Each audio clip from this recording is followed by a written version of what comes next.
matter anyway. Sure, who's going to come up for the first? First 5 minutes is people just dawdling in anyway. It's no big deal. Right, let's make sure we're all live. All live. But no.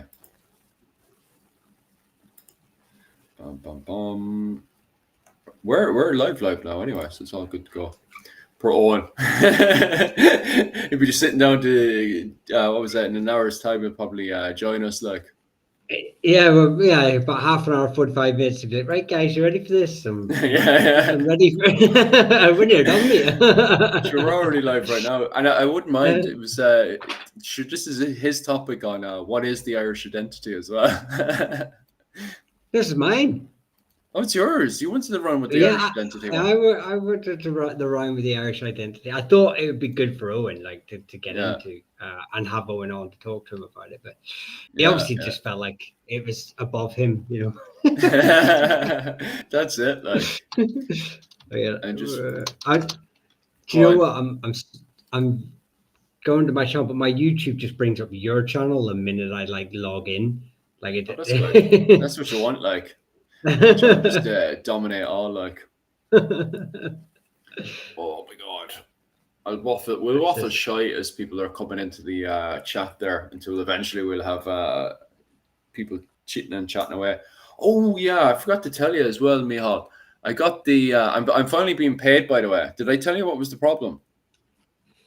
I think you sent me a message or a screenshot saying that it was something to do with you had 2 AdSenses or something. They hooked up a random one, and it was because someone was getting the coding off. I won't say too much here because someone will probably get upset and stuff. But yeah, so they kept putting in the 12-digit code.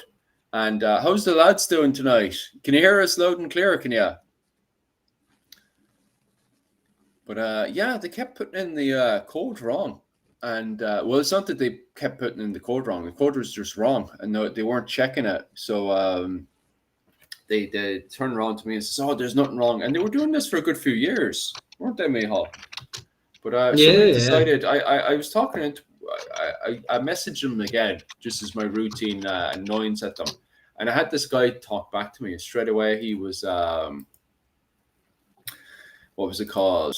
Straight away, like he was talking very calm, relaxed and stuff. And he was like, yeah, this seems a bit strange. All right.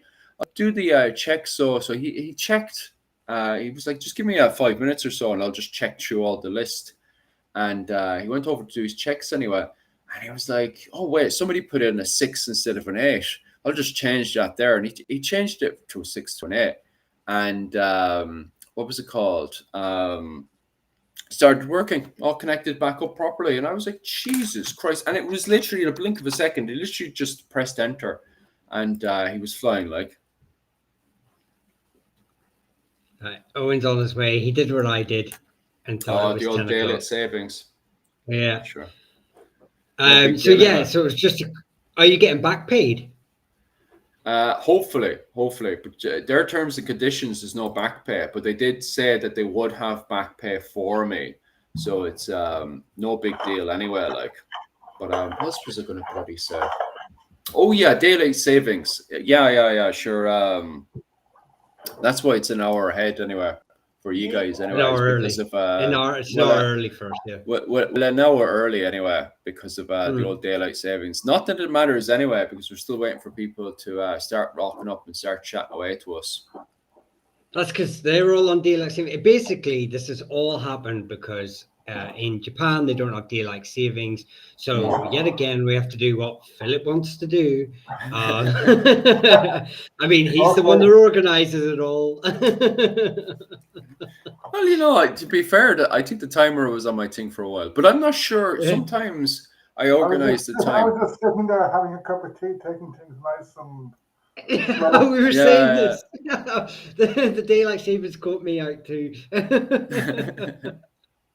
Yeah, caught me out. So because apparently they don't have it in Japan, so Philip had his normal timing, and and then I just so happened to when you sent the message saying what's the link, and I opened up YouTube and it automatically goes to Philip's page, like as the most recommended or whatever to watch, and it had that recommended line. And it said 9 o'clock, and I was like, oh, add expletives here. And I was like, it's 22 now, and I haven't got anything ready. And I stood on my camera stand as well, so it's broken. So kind of like wedged my camera now between two more. Yeah, I was an absolute shit show. I should excuse the language. Anyway.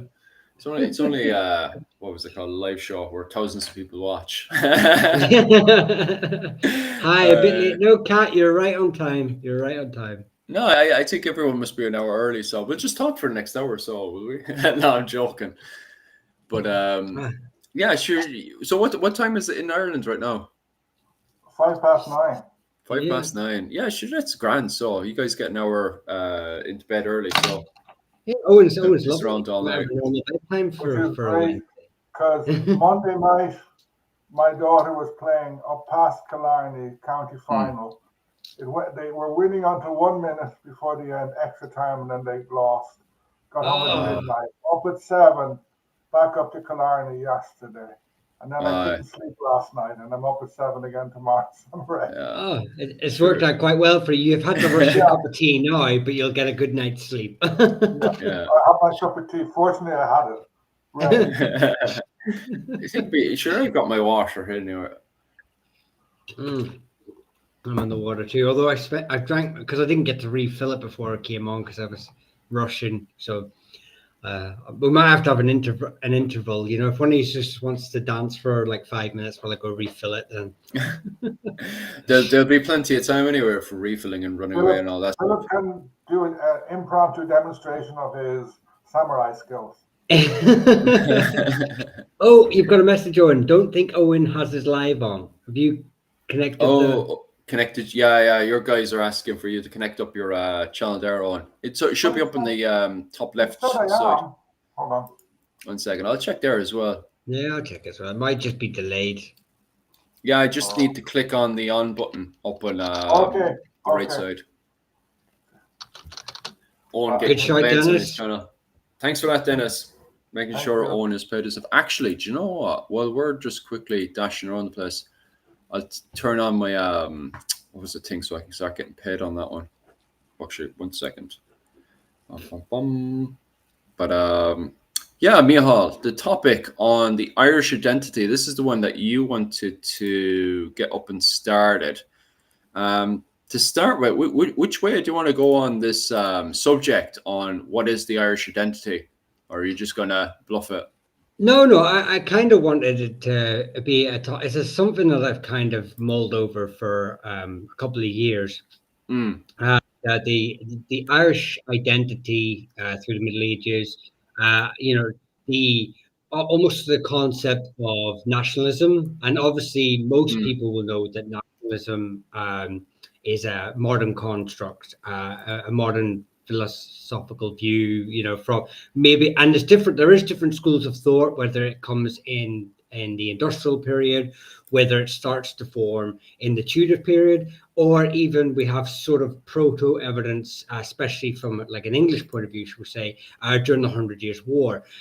So what you see is this gradual progression to what nationalistic view today. So the concept of an idea of nationhood, the idea of identity, and I think it ties very much into modern politics when people try to claim a nation or the idea of a nation or ethnicity back to antiquity, and the problems that come with that by tying that, saying that England formed in 927, therefore the English have been around for over 1,000 years, and really, the English weren't really looking at England as England in 927. So you can't really claim that. So see, I suppose it's just the look of but that's a lot of topics really that overlap, and really I just want to say, well, what I came in this and so I thought, well, what were the Irish doing in the early and medieval period? How were they viewing themselves? Were they even viewing themselves as Irish or Gael or Goidel, or but this idea of, did they have an understanding of basically how we view Ireland today as a nation, as a country? Did they have a similar concept? And if not, then what did they have? And just to build on that, and maybe dispel some modern political myths that sort of have arisen among certain aspects of politics today, and just sort of just educate and learn. So that was my thought process leading into this week. It's interesting because there is a guy, I think his name is Anthony Smith, and he does work on early nationalism.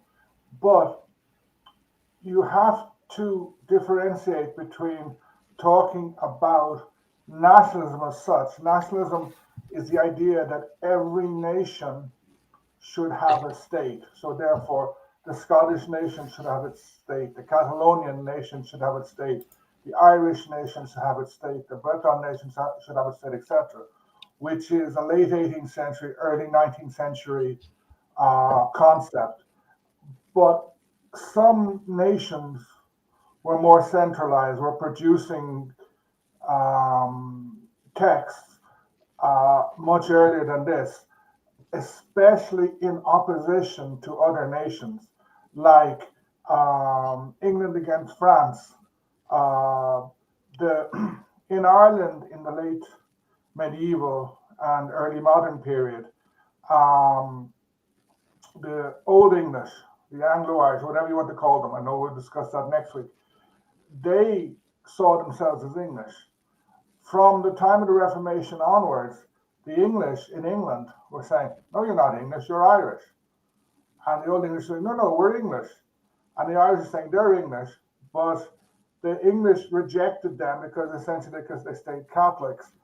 The word in Irish for Irish, Erenach, only dates from around 1620, and it was first coined probably in Louvain, now in Belgium, then in the Spanish Netherlands. Until then, you had the idea of Gaelic, which is Gaelic Irish, and Sassenach, or whatever you wanted to call the Old English, the Normans, the Gaeilge. You had a differentiation between Gaelic and everybody else. How this was interpreted changed over time. The view of the nation, the view of what Irish was, changed over time. This is shown well in Keating's Feras Fasa, where he's trying to say that Irish history was a series of newcomers being integrated and becoming Irish, with the exception of the Protestant English from the late 16th, 17th century. Yeah. No, I agree. It's a topic that sort of spans centuries and moves and sort of changes shape.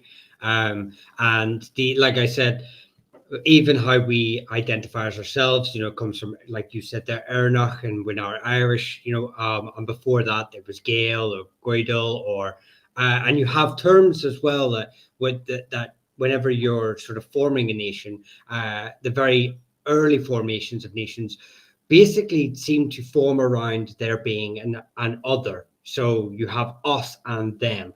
And they're the formations of the early texts of what we would start to say that this sort of self-awareness, this self-identification as an us versus them.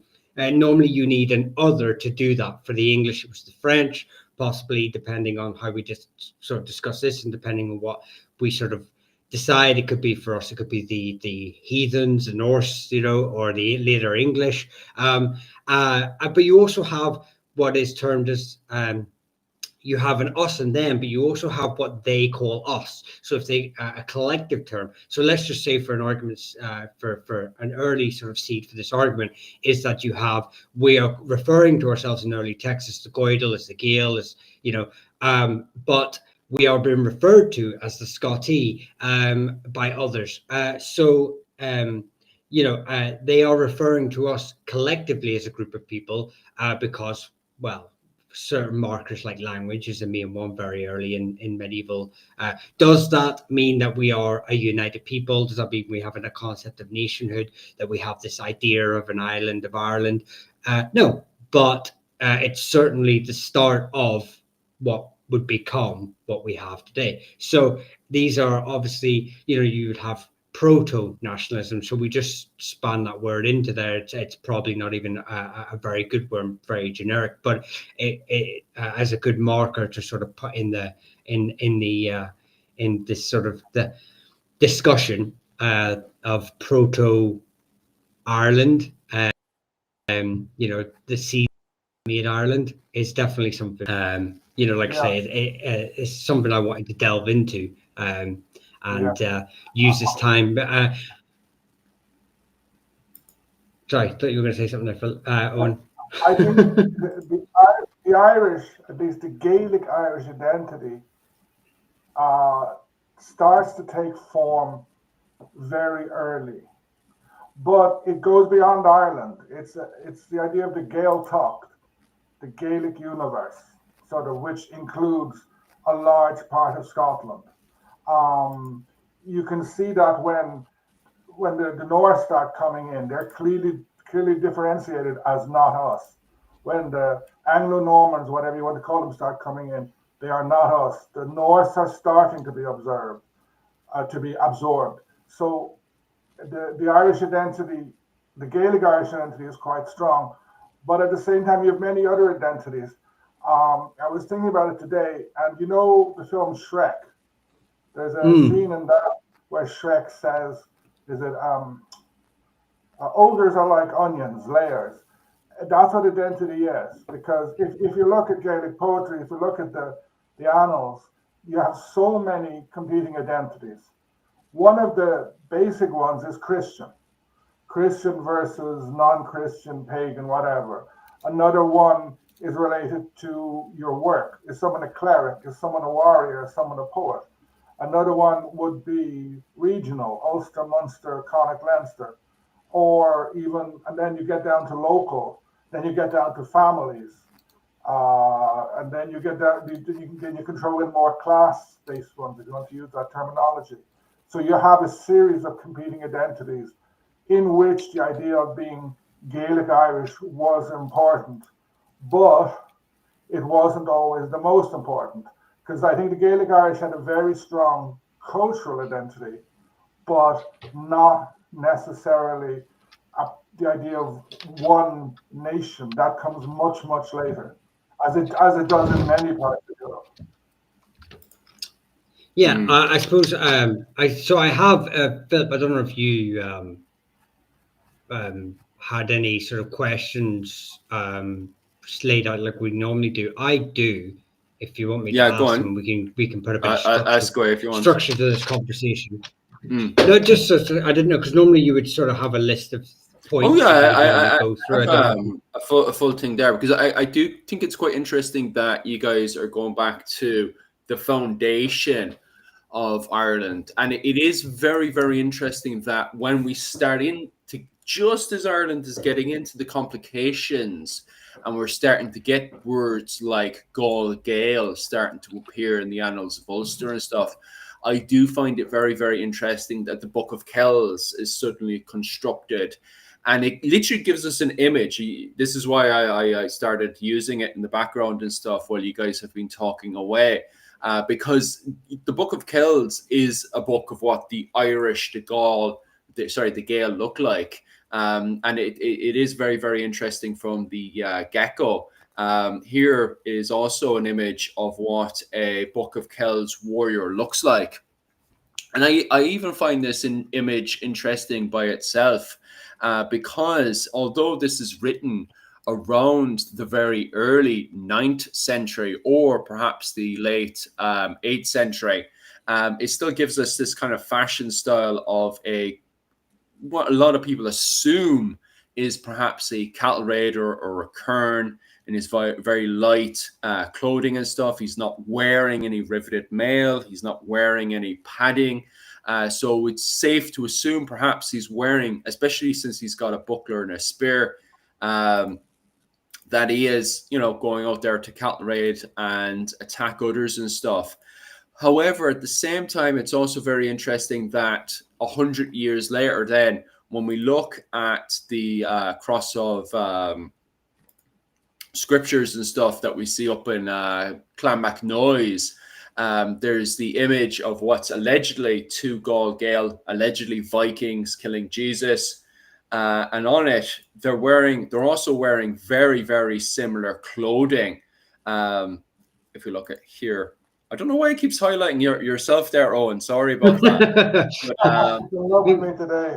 yeah. I keep clicking Just trying to get myself highlighted, and I keep clicking you. But regardless, on the cross of scriptures that we can see up in Clonmacnoise, they're the alleged Gall Gael who are killing Jesus are wearing the same clothing as the men of the Book of Kells and stuff, that quarter-length pants. Now, added on to that, they must have been wearing, you know, riveted mail, so on and so forth. But I do find it interesting that even the term Gall Gael that starts to appear in the Viking Age and is also applied to people who are in the cities, the word, you know, directly translated means foreign Irish. You know, it doesn't, obviously at the same time, we're starting to see the word, the men of Luckland, which is literally meaning the men from Norway or from the Orkneys, around that whole area and stuff, because perhaps maybe it was of the same realm at the time,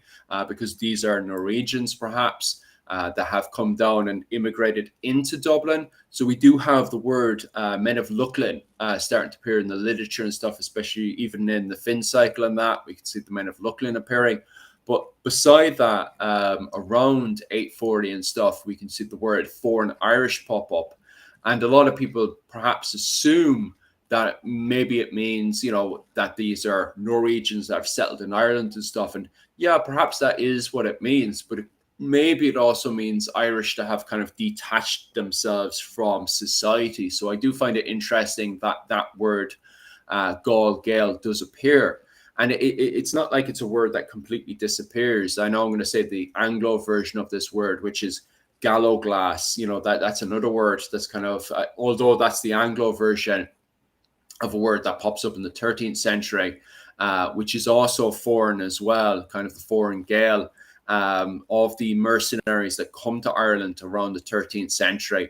And then also on top of that as well, the quote, quote, Normans, the, what was it called again? The Knights of the Welsh Marshes, that also immigrate from Wales over to Ireland in 1169.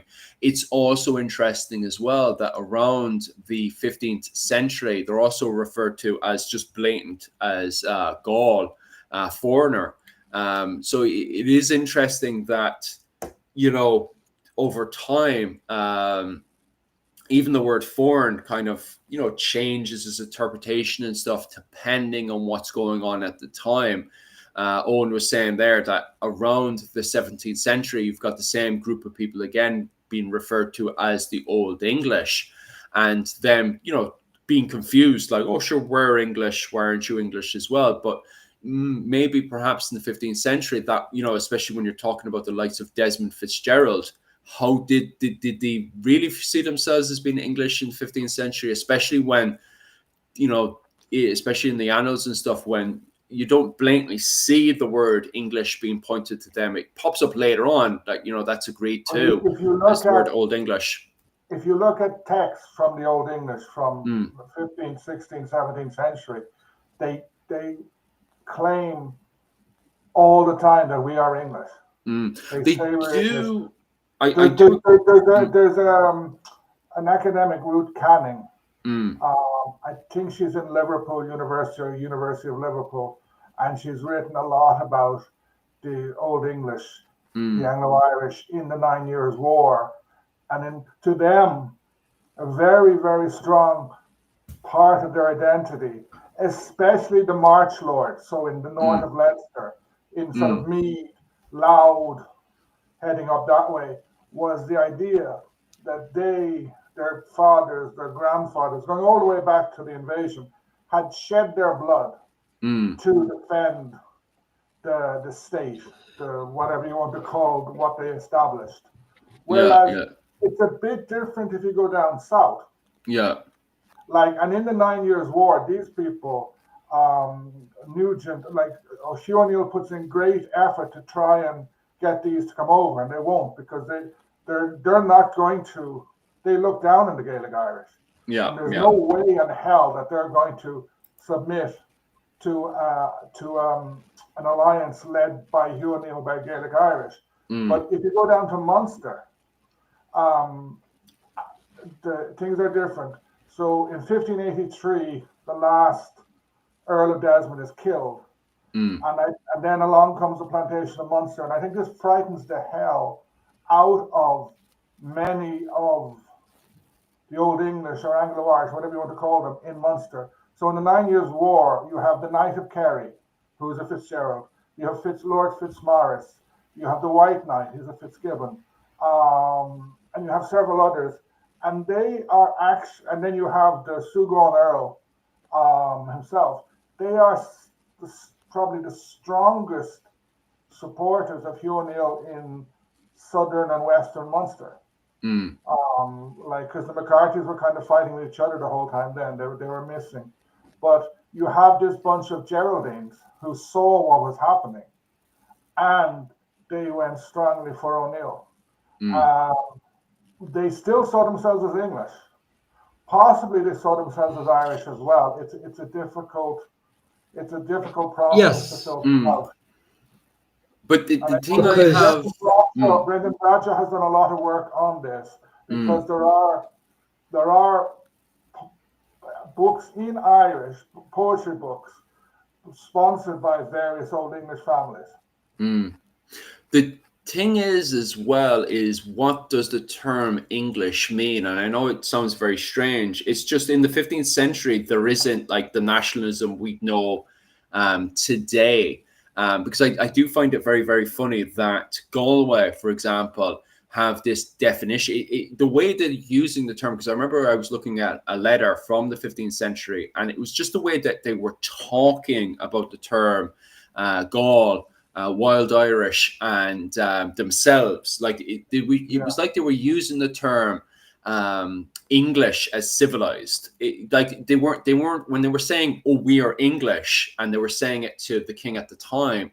I think it was Henry V or something. They were writing a letter to, and the usage of the term English, I felt when I was reading it, was very much a case of, well, we're civilized and you're civilized too. And I felt like that's how they were using the word English.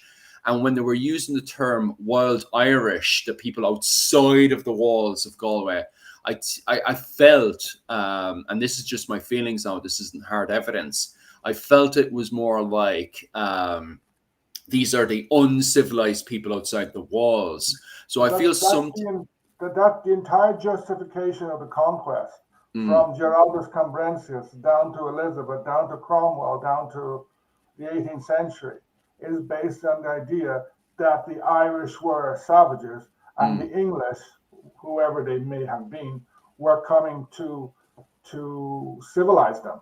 Yeah. The document of the Pope, I forget the name, that gave the Lordship of Ireland, that says you are to improve the Irish Church, educate them. They're getting lost. That gets ignored. But English, to the Old English, whatever, it was something by blood.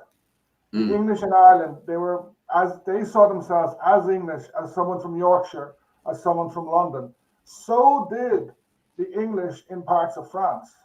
Calais was only lost in the 1550s, I think. And like in the 1540s, if you went to Calais, they saw themselves as English. But you had the Pale of Calais as well as the Irish Pale. It was something transmitted by blood, and it involved Christianity, etc. After Reformation, it starts changing. The English start seeing it as being anti-French, anti-Irish, and anti-Catholic. The Protestant English. And that's the picture that gets created from the 16th to the 18th or 19th century of English identity. Yeah, I think well, you touched on it there, because in the Hundred Years' War, in Gascony, I think it is, one of the uh, lords of the area is arguing that to the king at the time, can't remember which one, but he's arguing that the French are looking to remove the English language, remove English custom, and those are key points he iterates to sort of, prove that the assistance is needed in the area by the English army, because there's this existential threat, not to the changing of, not just the changing of power, as the Hundred Years' War is a dynastic war, and going backwards and forwards was quite commonplace, but the fact that English custom, English language will be lost in the area, therefore eroding its Englishness. And I think that when you touched on there about the Fitzgeralds,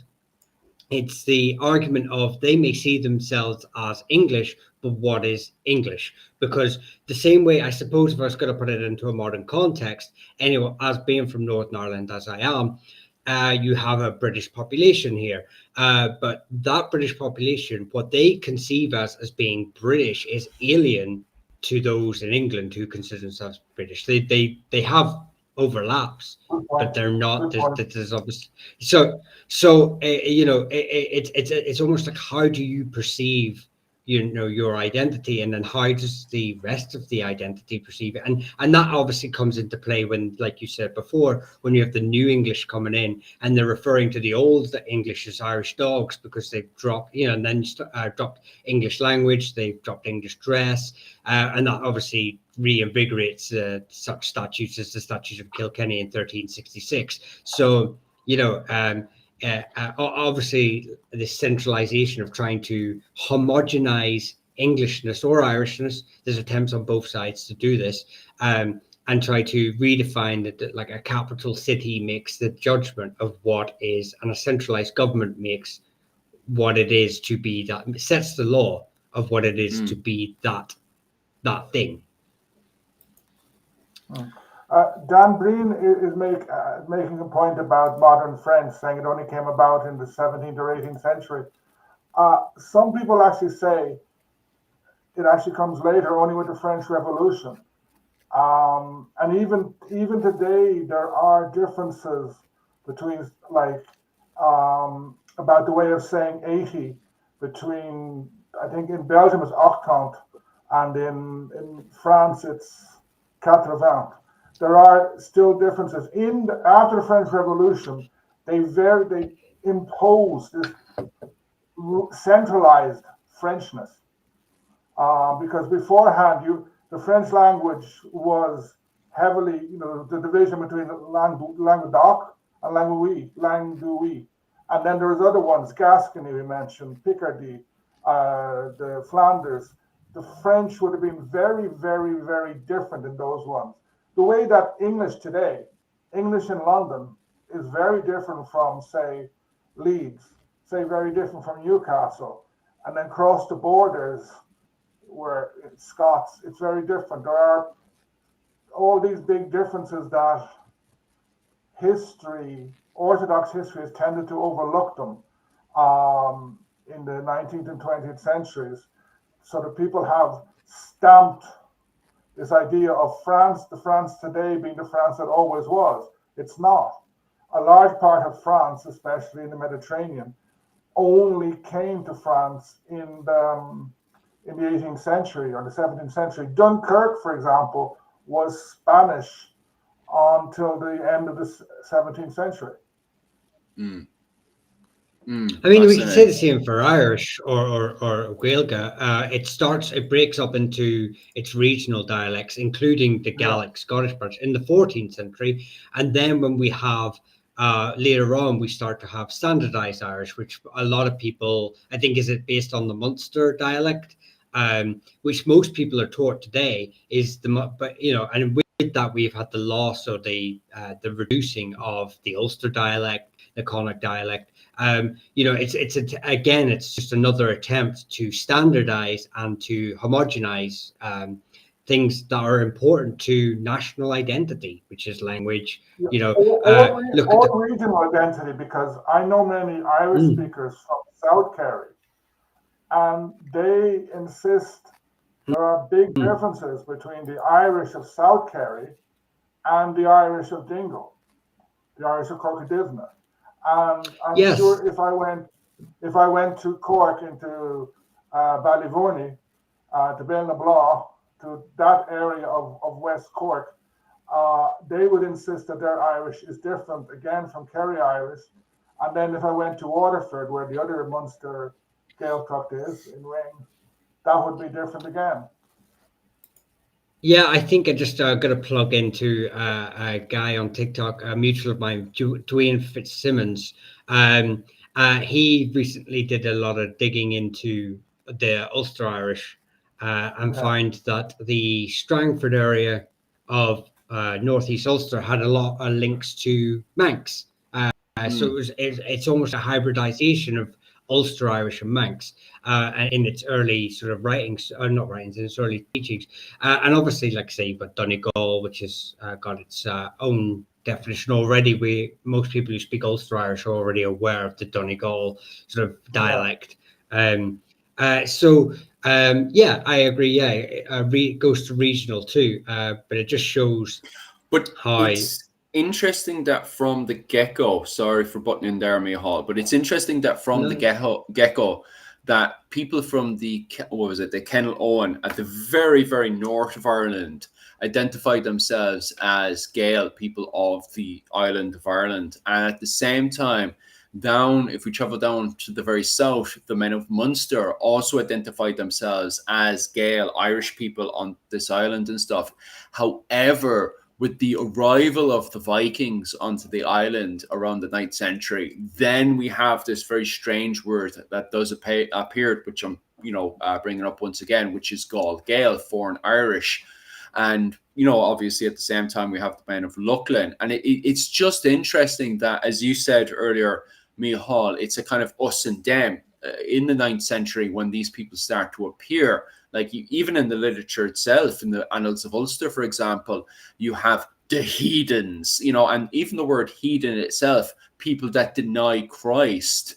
It kind of like we Gael, we accept Christ. Although, as you said as well, Micheál, when we get into the 13th century and we see the arrival of the Anglo-Normans onto the island, it is a very much a thing of, sorry about that, messing around with this again, but it becomes a thing again of this, it's the Irish who are uncivilized because they have a very poor understanding of Christianity. And it's interesting that in the 9th century, when the Vikings arrive, that they just outright deny Christ because, if you're going to, I said this like last week on my shorts and stuff, that I did find the word heathen very, very interesting because although it's used as a kind of demonizing word of the heathens over there in Dublin, the heathens in Dublin are staying for the winter. At the same time as well, when you break down the word itself, it means somebody that literally denies Christ. And I do scratch my head and say, so did you go up to them and tell them about Jesus Christ? Oh, why are you applying this word? Why aren't you just turning around and explaining that these are, pagan people and stuff? Why are you using that definition of a person that denies Christ? And it gives this kind of order to them that we are good Christian Irish and they are foreign Irish. They are heathens. They are people that deny Christ. So yeah, it is very, very interesting that, although in the 7th and 8th century, when it's just the Gael people, people of the Kennel Owen that identify as Gael, and then people of Munster at the very bottom of Ireland that identify as Gael, that when we see the coming of the foreigners onto the island, 100% it is, even in the Annals of Ulster itself, it's a very us versus them. People that accept Christ into our lives, people that deny Christ. Why are they using this sort of language? It is very, very interesting that from the get-go, when foreigners start to come into the island, it kind of does have an us versus them attitude.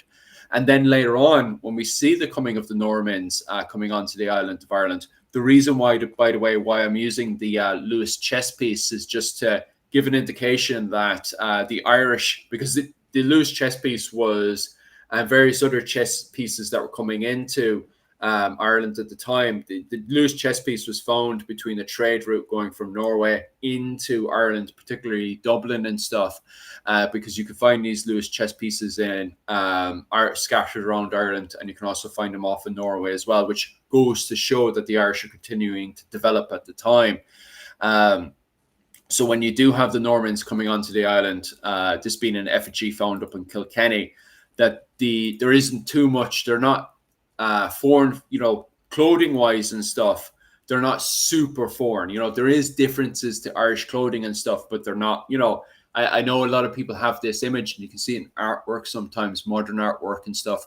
When the Normans arrive, they're dressed in their traditional Norman clothing of the kite shield, riveted mail.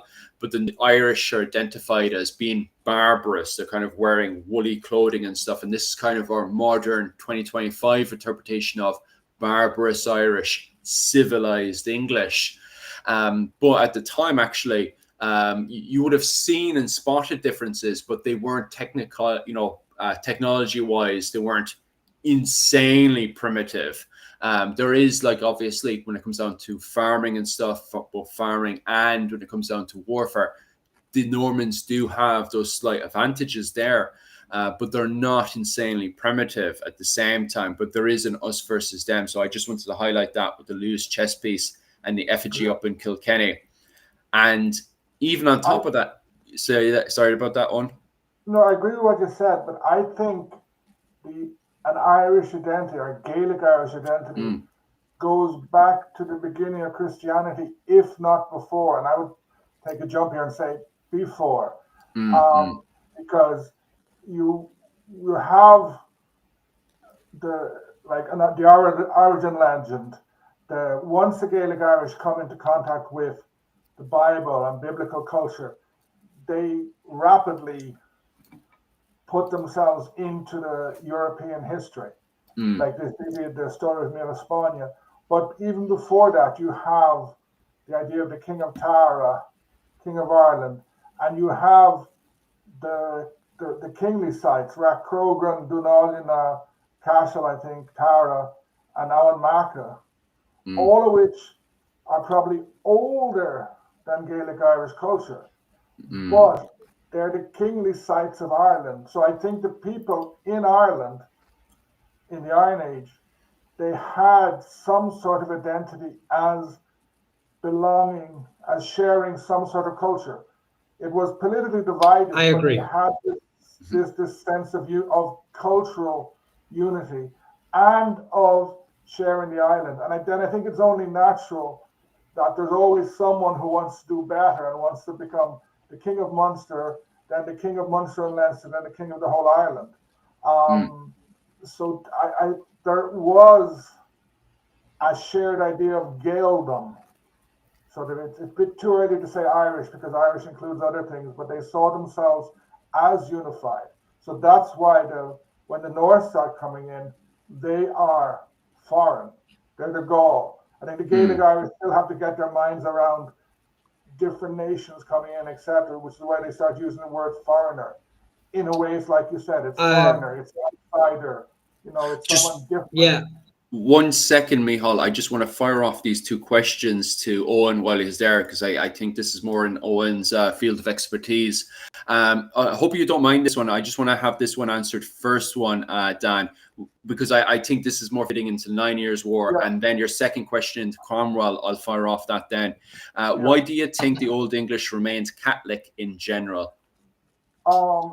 In a way, because of Edward IV, Henry VIII's son, and because the English went towards sort of Calvinistic version of Protestantism. So Henry VIII set up his own church in a huff, but it's essentially a Catholic church. There's not many differences. Most lords in Ireland go, okay, fair enough, and they just go on doing what they're doing. Under Edward, it takes a jump. They start, okay, at the end of Henry, they closed the monasteries, which didn't go down well in Ireland. And then under Edward, it goes very Calvinistic. And it starts getting anti-Catholic. And this didn't go down well in Ireland because you start having newcomers at the same time coming. And many of these newcomers, not all, but many are Protestant. And basically the people who are skilled at preaching, the skilled people of the new religion, or the new beliefs, they don't like Ireland because it's poor. They can do much better in England. And they run into trouble in Ireland, and basically they alternate between converting by the book and by the pen and converting by the sword. And in the end, because of the Irish, the dynamics of Irish politics, they lose patience, and they're contemptuous towards Gaelic Irish from the very beginning, and they begin to opt to bringing in to converting people by the sword. And at the same time, the Tudors were not very happy about the independence of whether Irish towns or the Old English lords, even the butlers. They weren't over fond of the independence that these had. And so you have this conjunction of prejudice and inability, not having good people, and then this option to go for the military route of conversion. That's why it failed. I saw his second question about Cromwell. That was true, but it well predates Cromwell. You can see that in the 9 Years' War. The Gaelic Irish, they call the English buttocks, which is churls, or I think nowadays you'd say chavs. And many, for example, Bagnall's father, I think he may have killed someone, he robbed someone in England. He fled to Ireland. Con Bacach O'Neill got him set up. And then sort of he becomes marshal, his son becomes marshal. They're not aristocrats. Hugh O'Neill, whether as O'Neill or as the Earl of Tyrone, is by far his social superior, but Hugh O'Neill is not put on any council. Bagnall, Bingham, they're put on the councils, and they're not, most of them aren't nobles. You have some nobles, the Earls of Essex, etc., come over, but most of the New English are sort of middle-class people who are nouveau riche, and it doesn't go down well with the Gaelic Irish, who are very snobby, shall we say.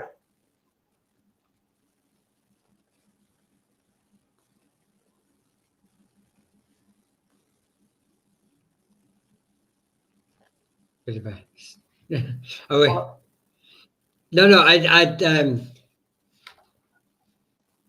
think that ties into. Oh yeah, no, I think we were just. Sorry, the mic on. I had the mic on. I'm sorry, I had the mic off there. Just before I put Micheál back on there, I just want to answer this question on that one. What are your perspective on leather armor? Do you think the Irish wore leather armor? Myself, if you were to ask my own personal question, to be quite honest with you, you know, when it comes down to finds or anything, we haven't found any leather armor or any indication for leather armor, to be quite honest with you. It is very debated that perhaps maybe they had leather armor when it came down to cattle raiding. I'd have to look into Dave Swift's recent book, to be quite honest with you.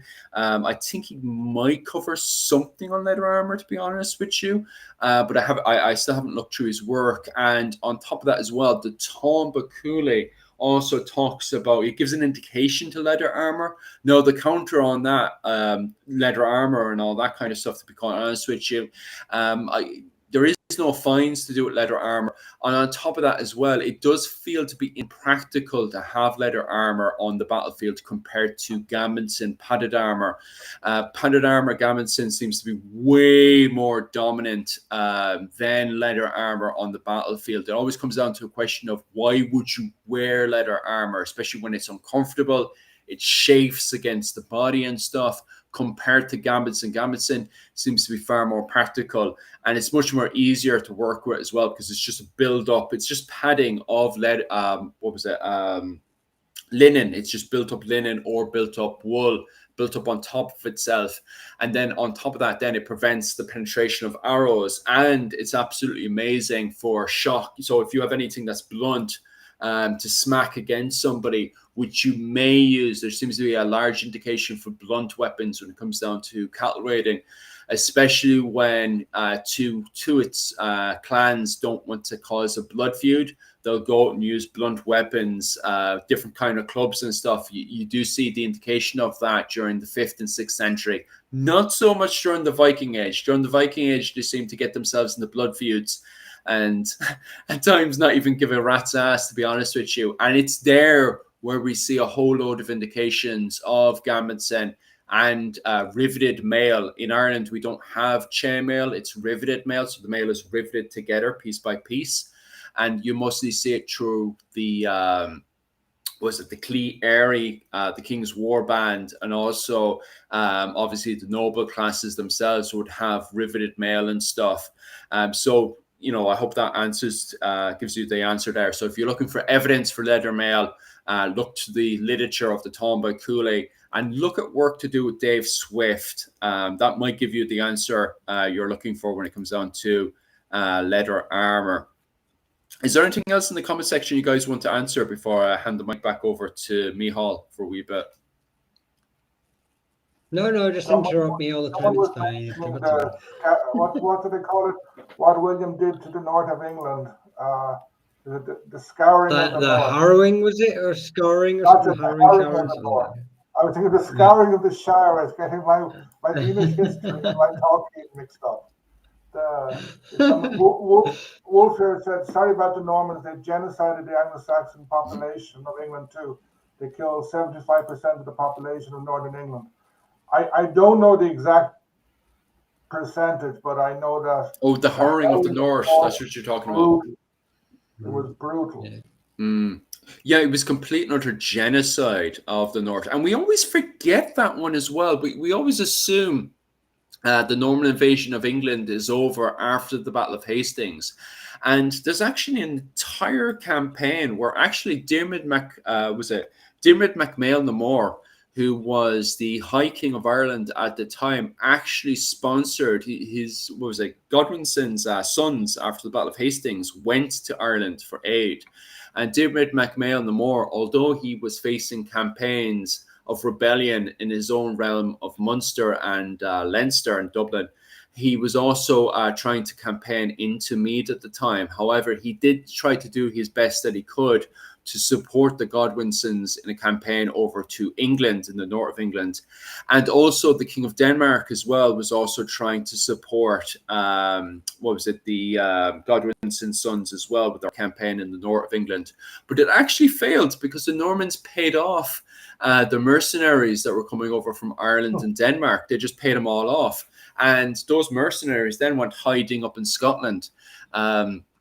So the campaign failed in that degree. Not that they could do much battle-wise. They were trying to, these mercenaries could only really raid and skirmish against the Normans, because it was the biggest problem was facing against the Normans on the battlefield because of their cavalry charges. So as I was saying here earlier, most of these Danish and Irish, the Hiberno-Scandinavians, would have actually at the time be dressed more like this, rather than, because we always have this image of them in, all this kind of fur and wool and their round shields and stuff. And actually in the 12th century, they would have had kite shields that were more like this, more kind of pointed and stuff.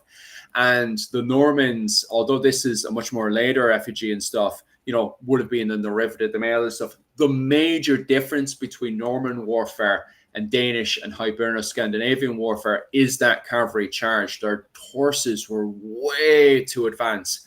And when you have line-on-line fighting and you're coming in like a wrecking ball into the side of that shield wall or spear wall,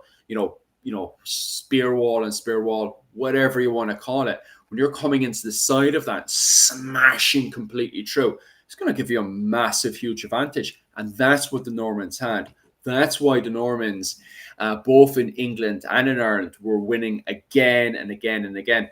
And Ireland and England, as you guys were saying there with the Anglo-Saxons and stuff, you know, or was it Britain, Ireland? They weren't the only victims here. You're also talking about Sicily became a victim to this. The Byzantine Empire would become a massive victim to this. In fact, a big chunk of the Crusades, you know, the Normans in the First Crusade again and again and again had that advantage of the wrecking ball into the side of the formations. Which gave them a humongous, massive advantage. Plus, the Normans were exceptionally battle-hardened going into the 11th and 12th century at the time. Anything else? The Battle of Hastings was, to quote Wellington, a near-run thing. Yeah. Despite the Norman cavalry, they barely won Hastings. Yeah. It was a tough day at the office. The Anglo-Saxons knew what they were up to going into the battle. They weren't. We always assume the Anglo-Saxons and the Gaelic are ignorant to Norman warfare. They knew what Norman warfare had looked like. You know, not so much and even on top of that, the Anglo-Saxons knew what they were up to, but you can tell by their formation, they formed up on top of a hill and they made sure their flanks were blocked between the trees. The only thing that wrecked up the poor Anglo-Saxons was the ill discipline of the peasants when they went chasing the Normans down the hill. And it actually opened up a complete opportunity for the Norman cavalry charges to go in and smash up the ranks. If for the frustration of them, and you can imagine Godwinson up on the top of the hill watching his peasants racing down to fight the Normans, if those bloody peasants had stayed in line, they actually probably would have won the battle because there would have been no opportunity perhaps. Or if Harold had waited for more of it, because he went marching down from Yorkshire really, really, really quickly to Hastings. And if he'd gone a bit slower, he would have had a stronger army. The battle could have been a different one. Oh, massively. Yeah, they weren't ignorant, and it was the same thing with the Gaels as well. But God, to my frustration, it's Rory O'Connor's constant actions. One point that I find very interesting in the difference between the Norman conquest of England, which was relatively quick, and the Norman conquest, the Norman Anglo-Norman, Welsh-Norman invasion of Ireland, was that England was very, very centralized. So Harold is killed. William marches on London. There's a lot of political maneuverings. And within a few months, William is made King of England. In Ireland, they won a lot of victories. They get the king, they get the lordship, but they never achieve a decisive military battle, an equivalent of Hastings, because there are too many political centers in Ireland. They defeat the cities of Waterford, Wexford, and Dublin. They defeat Rory O'Connor, but they don't conquer most of the country or a large part of the country because there's too much resistance. There's too many different points to conquer. There's not one. I think when they went in, they had a belief that if they took Dublin, that was it. When it wasn't, it was just one point in a very long story. I definitely would agree with you there. I think, but also on top of that as well, it's the frustration of like, what the hell is Rory O'Connor doing? There's a lot of instances where you can sort of explain it because of his interpretation, plus how the medieval period worked at the time. But then there's other times, like the Siege of Limerick, for example, in 1172. I covered this, sorry, not 1172, 1175. I covered this over on my Patreon, and like, what the hell is Rory O'Connor doing, switching sides and supporting the Treaty of Windsor? against the O'Briens, because it seems to me if the O'Briens had the support of the O'Connors going into the siege of Limerick of 1175, sorry, not 1175, I keep getting that one wrong, I mean 1176, and that's very, very important because there's actually a good few sieges of Limerick in that era. I am talking about the siege of Limerick of 1176. If Rory O'Connor had stayed on the side of the O'Briens going into the siege of Limerick, there's a good chance that they would have won that battle. And I think this is very fitting going into our next part of the conversation as we go into the 13th century, because of the fact that, you know, we're talking and talking and talking about this identity of, oh, we're Gael and they're the foreigners. Then why the hell in the 13th century, again and again and again, even going into Brian O'Neill's revolt around, what was it, 1260, why the hell is he fighting most of his family? If we have an identity of we are the Gael and they're the foreigners, why are we fighting amongst each other? You know, why is this happening over and over again? I think because you have a unified cultural identity, but not a unified political one. And you have a very dynamic political system which encourages inter-family fighting. It's the same around the same time as the Battle of Down, you have the Battle of Callan in Kerry. But I know Paul McCarter says that has one aspect that's Norman against Gaelic Irish, but it's also a big feud within the McCartys. So the Gaelic Irish fractured a lot, and I think they had this idea that they could, like, the Norse had come in and been absorbed, so the same would happen with the English. I think they didn't realize the difference that they were facing this time. It was like they were fighting probably the most centralized state in Europe, which was forming empires. Yeah. Which was something new to them. Yeah, that's a very, very good point, because at the time, and a lot of people do forget that literally modern historians are referring to them as a part of the empire, was the Anjou Empire, led by Henry II. Now, Henry II never referred to himself as emperor, or never pushed his realm to be referred to as an empire, and most likely because of the fear that he had because of his mother, which was Empress Matilda, who was rejected by the English people, because we literally just came out of, you know, a second usurpation, where Henry II had debatably usurped King Stephen, because King Stephen at the same time he did adopt Henry II into his realm and stuff, so it's not like it's a complete usurpation. However, at the same time, Henry II's mother, Empress Matilda, was rejected from her queenship of England. I'm tripping over now. Because of the fact that she referred to herself as a centralized empress who wanted to be worshipped.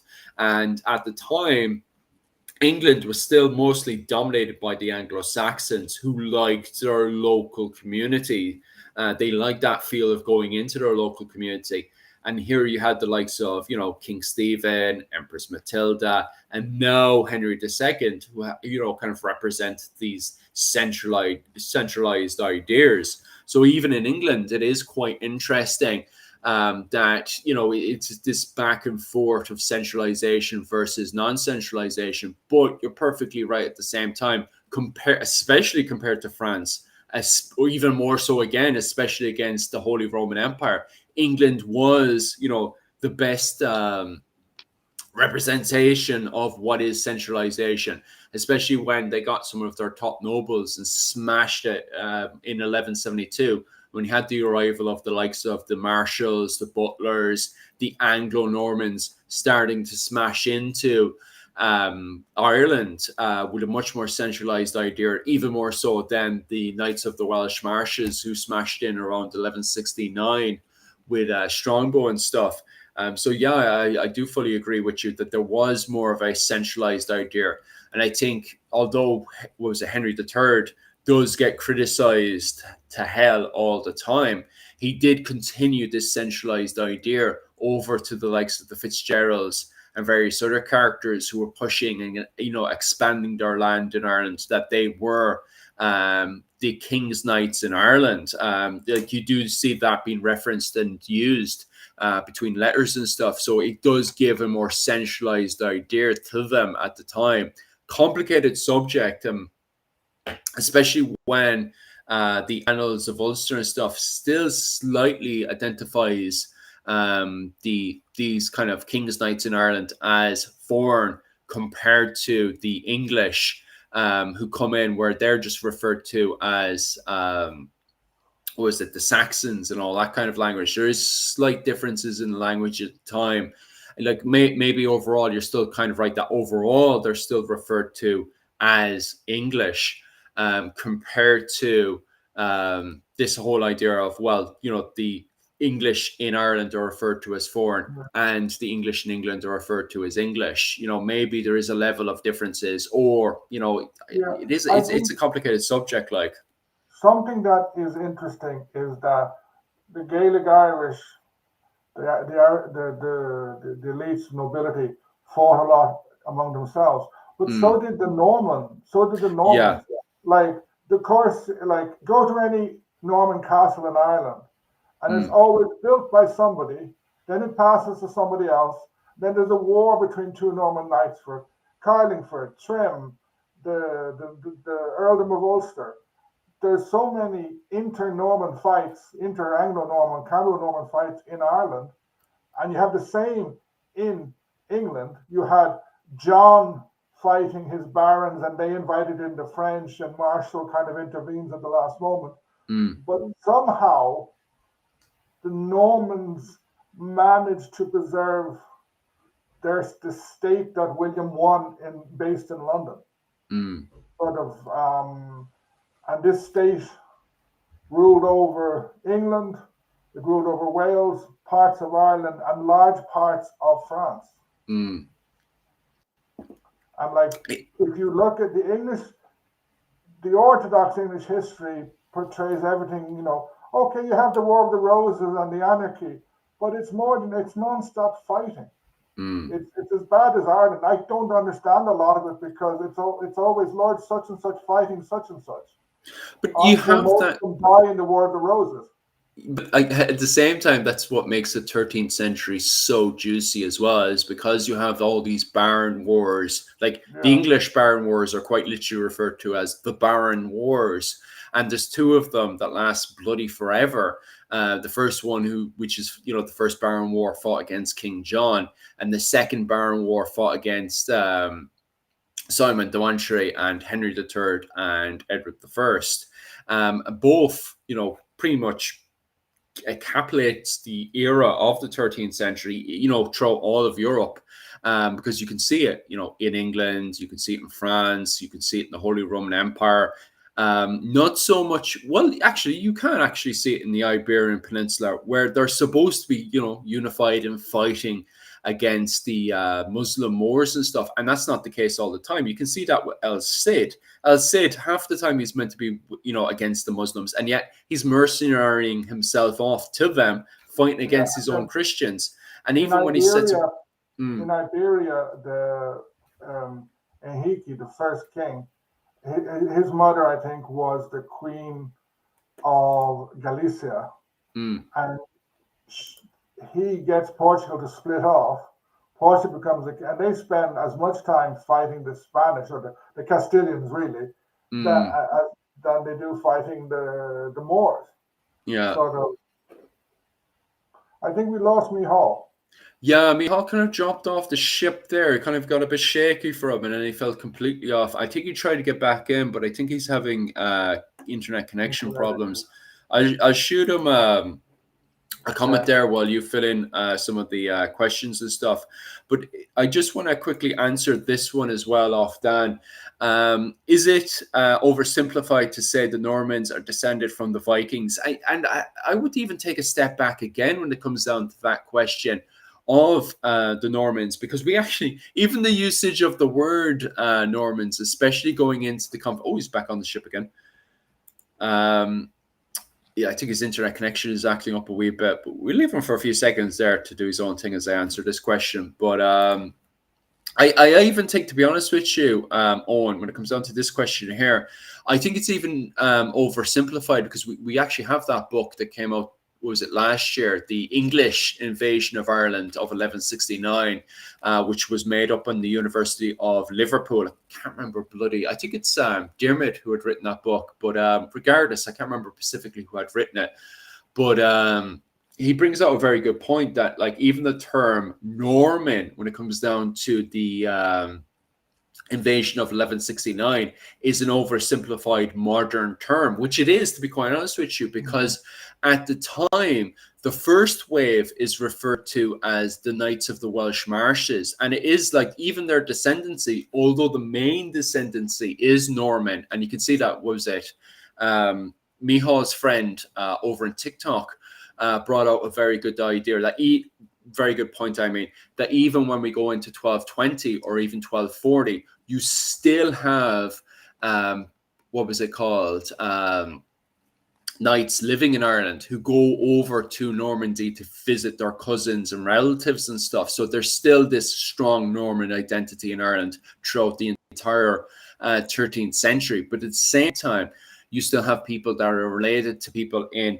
Brittany, Frisia, and various other parts of France. Oh, and Anjou as well. So at the same time, even the term Norman is oversimplified. Like, we use it in a very modern context, because at the time, you know, as I just said there, they were referred to as the Knights of the Welsh Marches. And then you have the second wave that comes in 1172, where they're referred to as, you know, English Knight, well, Saxon Knights from the Irish interpretation.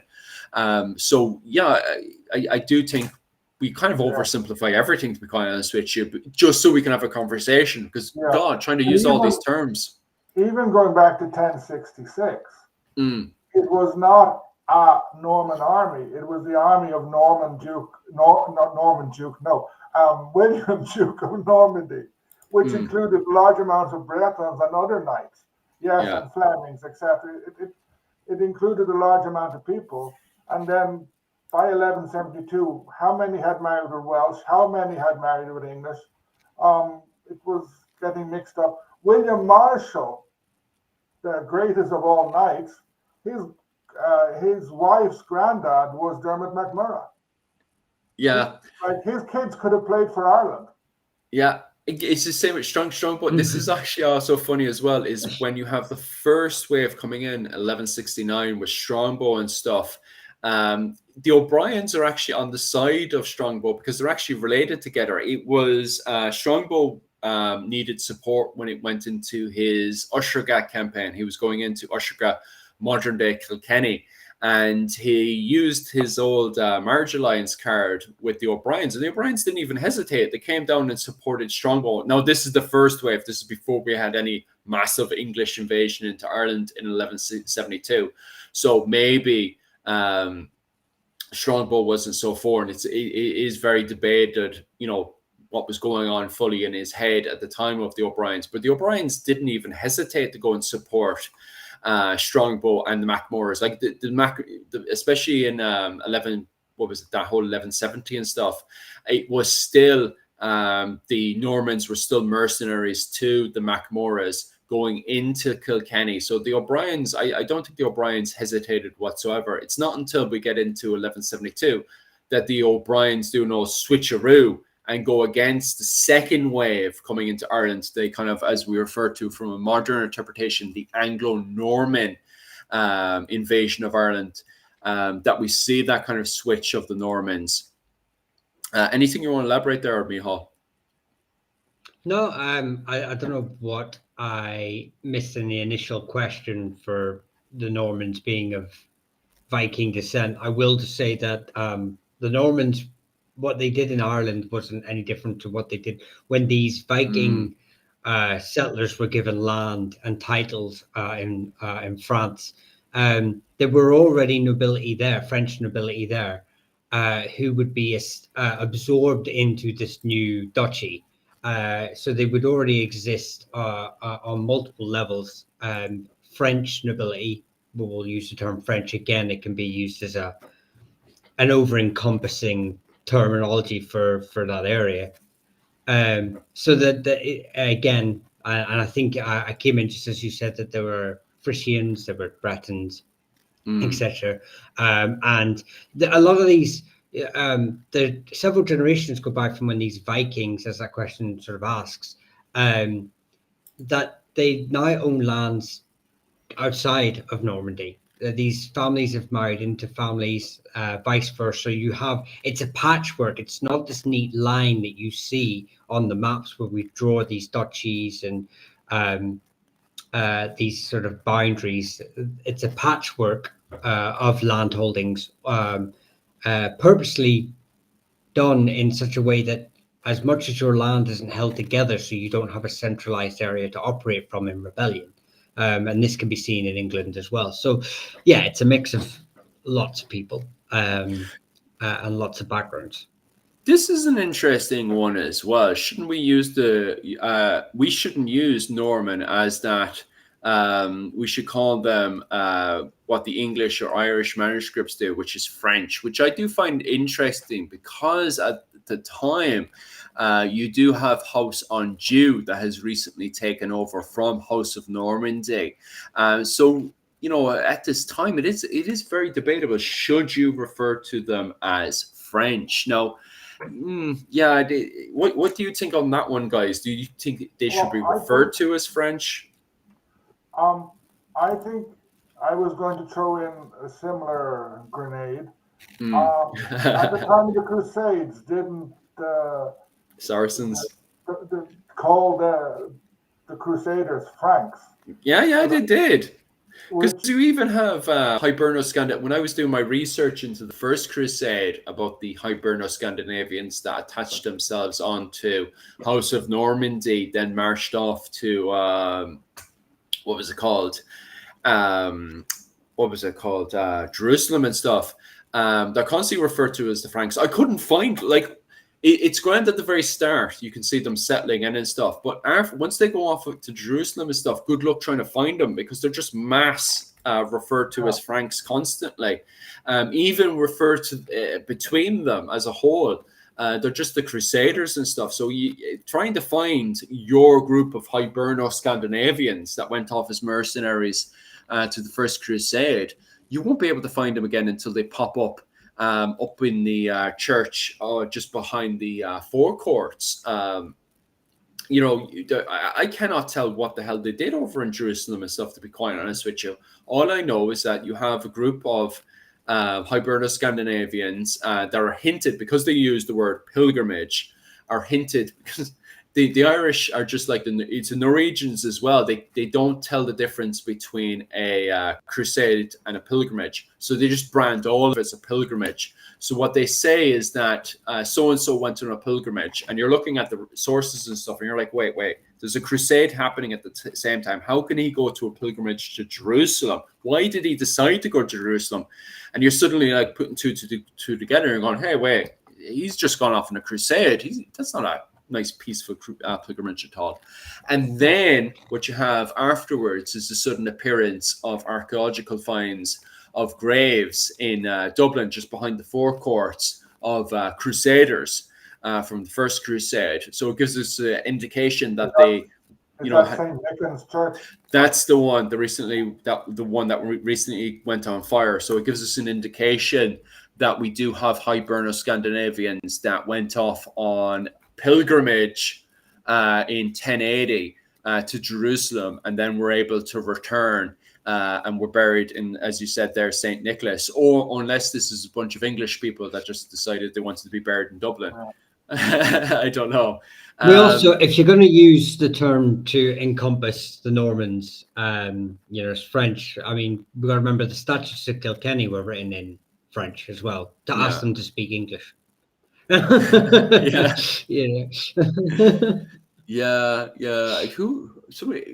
had because I covered a video years back on the statutes of Kilkenny, and I always get people joking about that, like, as well.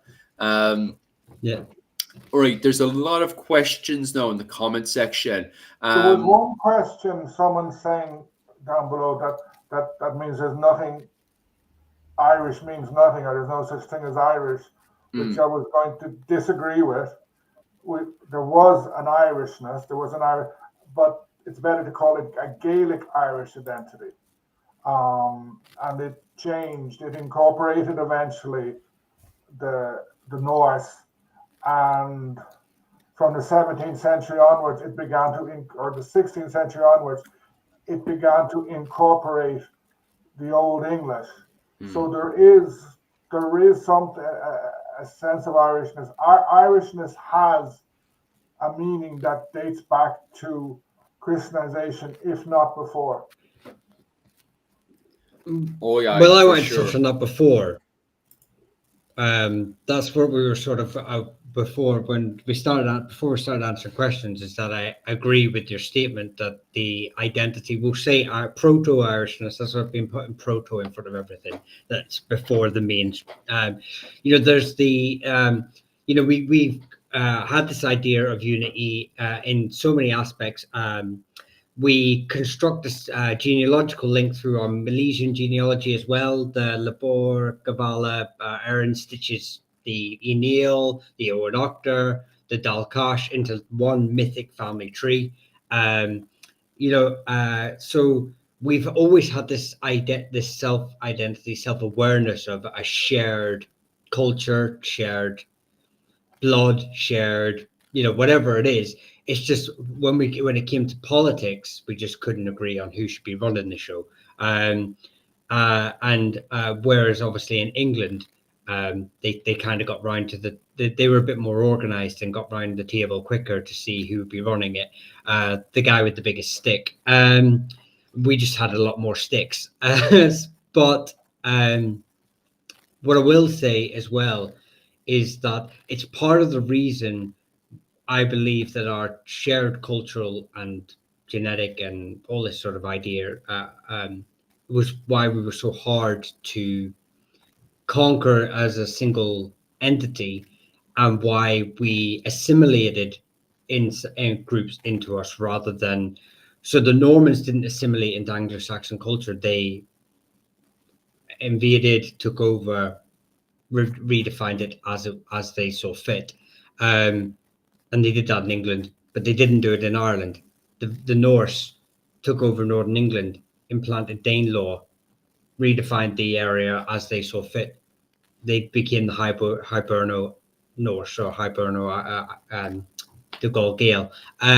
So again, I think it's because when you are taking over an area and you're dominating, the first thing you want to do is to we see it with the Statutes of Kilkenny, we see it with a lot of other acts later on, is that you try to eradicate the current us and them. You try to make the new populace who you take over as part of us. Whereas I think they found that very hard to do in Ireland, because we had such a we didn't have a structured government, we had a structured awareness of self, of us, probably more than, not like overly more, but it was written down. It was more in our mythology. It was harder to take over, and I think that sort of plays into it a wee bit. Not maybe more than I'm over egging it a bit, but I do think it definitely played a part into how they didn't take over, they assimilated, and then eventually took over in the later on. You do bring up a very good point there. Sorry for putting in there, Owen. But Micheál, you bring up a very good point. And somebody in my Patreon said it a few months back as well. She kind of wanted me to investigate, and I still forgot to go around to do it. Well, mostly because I found the question quite difficult to answer myself, to be quite honest with you. And that is, why is it that you have Scandinavians that were immigrating into Britain?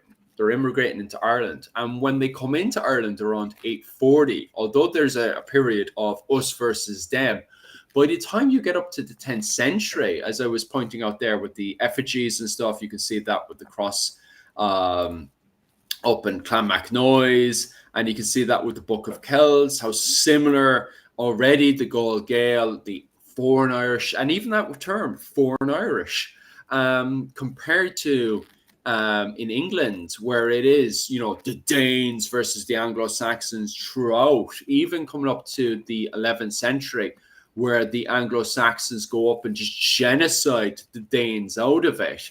Although for example, the Ionale Confederation, the confederation made between the likes of the Kenloan and the Calcollan and stuff, the coming together of these Tuatha in the middle and north of Ireland to go over and sack Dublin. They don't go in there and genocide Dublin. They keep the Vikings there.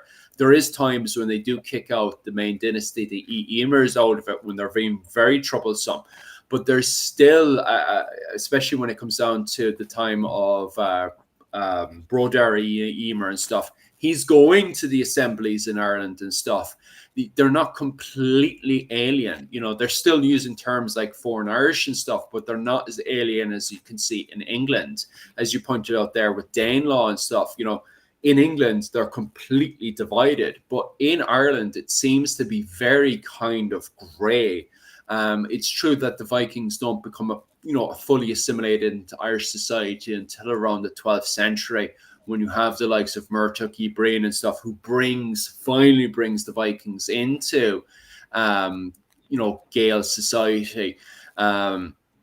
But at the same time, it's not completely. It is very, very great compared to what was it called, the Anglo-Saxons in England. But then later on, when you have the Normans that come in, the Normans very quickly get on that kind of English. It takes, I don't know, 200 years in total, where finally these Normans are fully digested in, compared to Ireland, where it never seems to happen. They literally go from this Norman identity to then, when you go up to the likes of the 14th, 15th, and 16th century, as we can see with the statutes of Kilkenny, you can see with the likes of Sean Duffy's books and stuff, where he identifies them then as kind of the Anglo-Irish people who lived between the Gael world and the English world. And then when you get up to the likes of the 16th, 17th, and 18th century, being referred to as the Old English.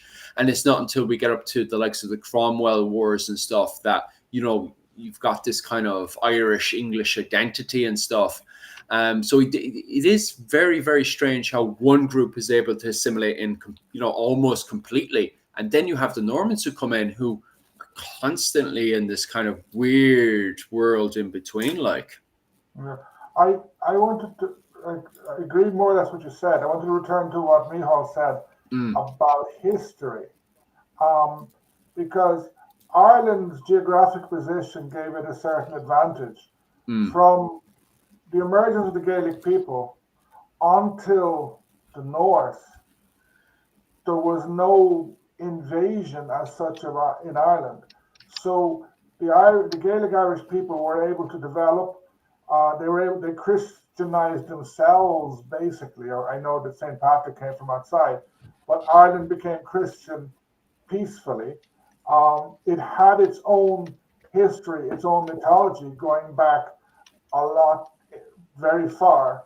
Whereas if you look at the island of Britain, England, there was nothing really left of the culture of the pre-Roman Britons, apart from parts of Wales and possibly parts of Scotland. What you had is some sort of massive, I know they don't like using the word invasion, but you had a big immigration of people in who brought a new culture, a new language, etc. Then the Norse came in, and the Norse almost conquered. They did rule a lot of England for a long time, and there are lots of movements so their history, their mythology, especially the English, is much younger, much newer, much more malleable than the Gaelic Irish. But one of the things that the Normans start doing very soon after coming to Ireland, they start differentiating themselves with the Gaelic Irish, start essentially saying that the Gaelic Irish are barbarians. This goes in waves, but it lasts until Cromwell, if not later. So there was this differentiation. That's why that's one of the reasons why, although the descendants of the Normans learned how to speak Irish, were very integrated. Many of them still saw themselves as English. They still differentiated themselves.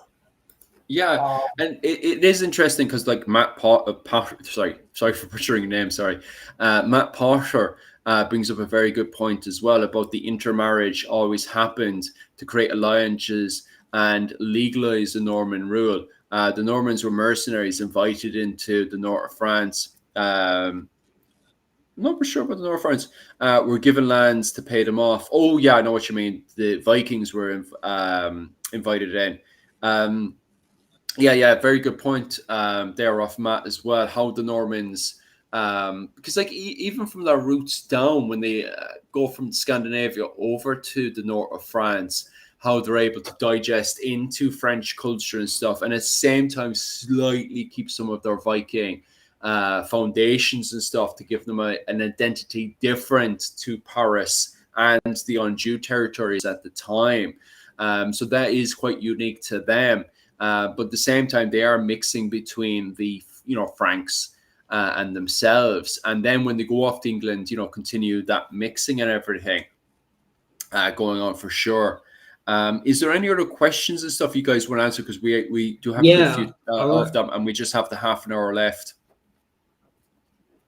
But let me just see what it was. Someone was asking about the Erin and the Christney. It's there, Ulysses 31. It's in the middle of the screen. Go on anyway, and I'll find it. Yeah. So I'm guessing it's how do they sort of play into the Gaelic identity? Because I know in the Book of Leinster, in the genealogical tracts, the Cruithne are treated as like a separate race. But any historian will tell you that we don't actually see them in genealogical finds, in genealogical tracts, and what's the word I'm looking? Archaeological finds. We don't see them as being separate in any way to their neighbouring Gaels. Now, obviously, I know probably Owen shares a similar idea as me, is that in our traditional sort of narrative, Gaelic culture and identity is brought to us by the Gaels invaded Ireland.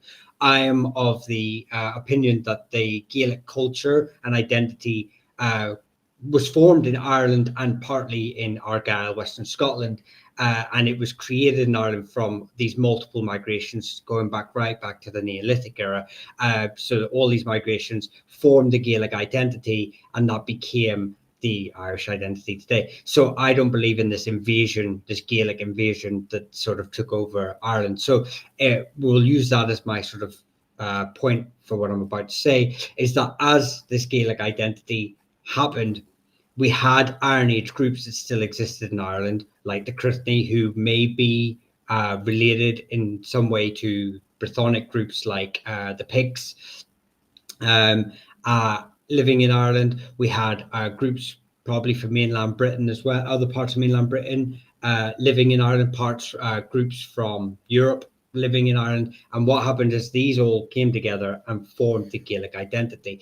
And you will have groups that were demoted for whatever reason, political at the time, to being seen as outside of that. But they certainly saw themselves later on, the Cruithne especially, certainly saw themselves as Gaelic. In fact, they went to great lengths later on in the 8th and 9th century to really egg up their links to being Gaels. They tried to claim Nail descent. They took on the tribal markings of the Ullid, trying to say that they were the true Ullid, taking that from another group called the Dal Fiatach, who were included in the Gaelic identity and genealogical tracts as being pure Gaels, who had claimed the title of being the true Ullid before anyone else.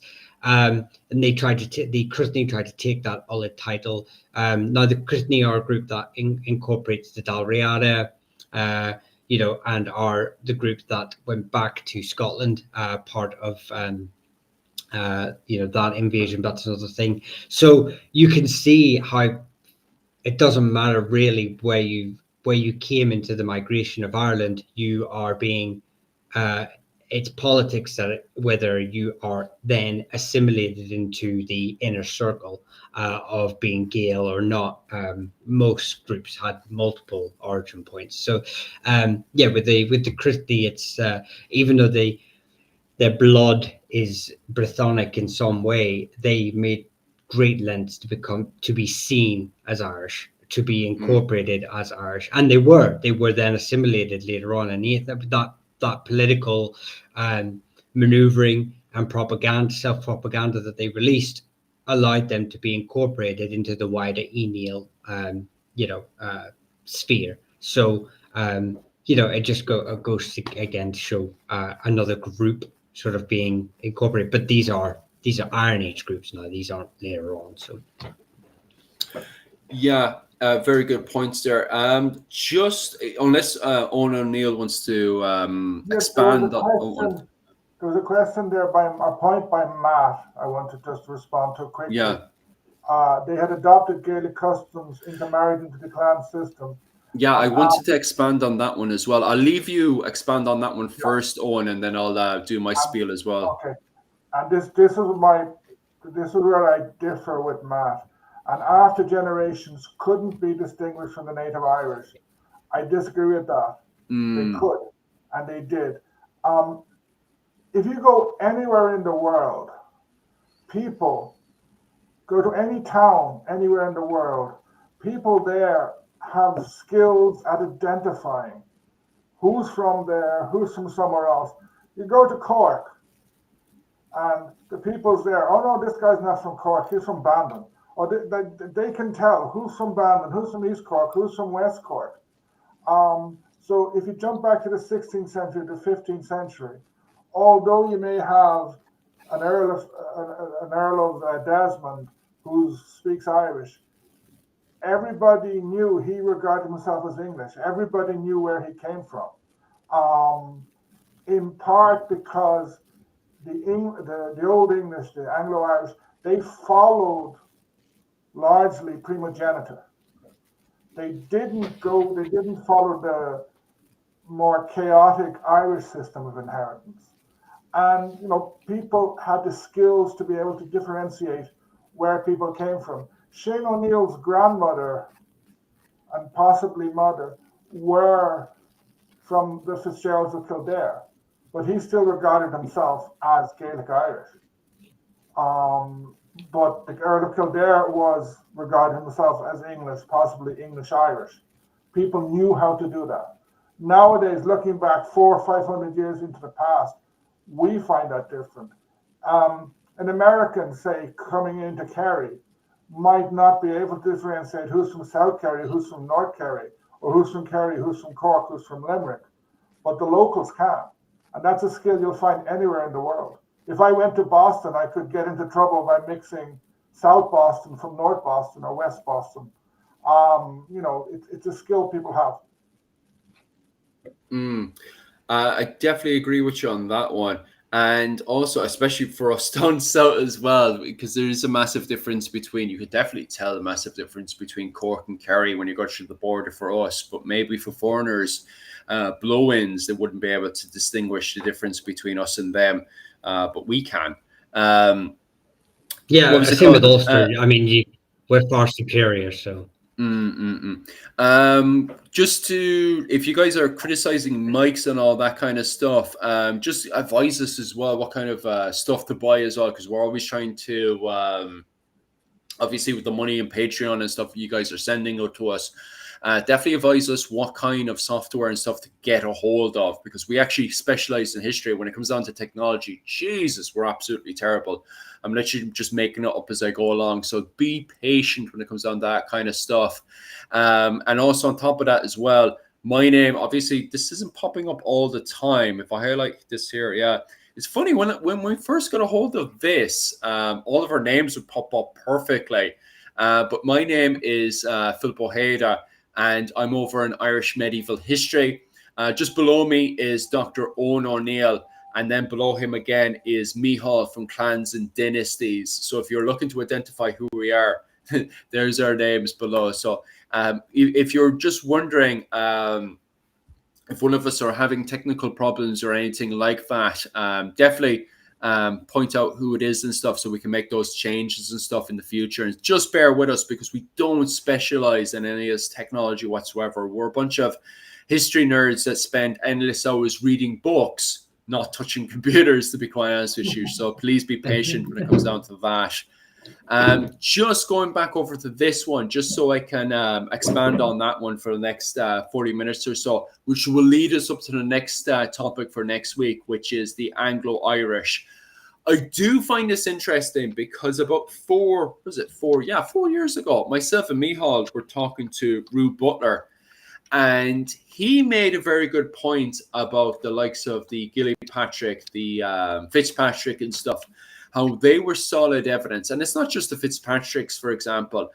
You can see the same thing with the O'Briens and the O'Connors, how we have this interpretation. If I go over to the seal of the O'Connors here, and now it's decided it's going to hire Michal while he's typing away. Click, click, click, click. It's the, what was it called? What we have here is the seal of O'Connor. And that's very interesting because it's gone from a very kind of Norman interpretation, a very kind of European, a kind of, how we say, kind of maybe Gael Euro kind of style. I'm not really sure how to put it, but it's definitely a European style, not a default Gael style that we're used to. And this letter was sent from the O'Connors to the Plantagenets, King Henry III at the time, and it had this seal on it to kind of represent the O'Connors. And it's not the typical kind of tree or anything that you'd see associated with the O'Connors. It's very European, which is very, very interesting that we get this kind of idea from a modern interpretation that the Normans came in and that the Normans became more Irish than the Irish themselves, when in reality it seems to be very blurred, that even the O'Connors themselves, the kings of Ireland, well, the men with the biggest stick in Ireland, even they themselves are being influenced by the Normans, or at least European ideas are going into the great halls of the O'Connors and even influencing them. So although we have this interpretation of the Normans coming in and becoming more Irish than the Irish themselves by the 14th century, it's also true the other way around, that we do have the likes of the O'Briens, the O'Neills, and the O'Connors taking on these kind of European and English identities at the time.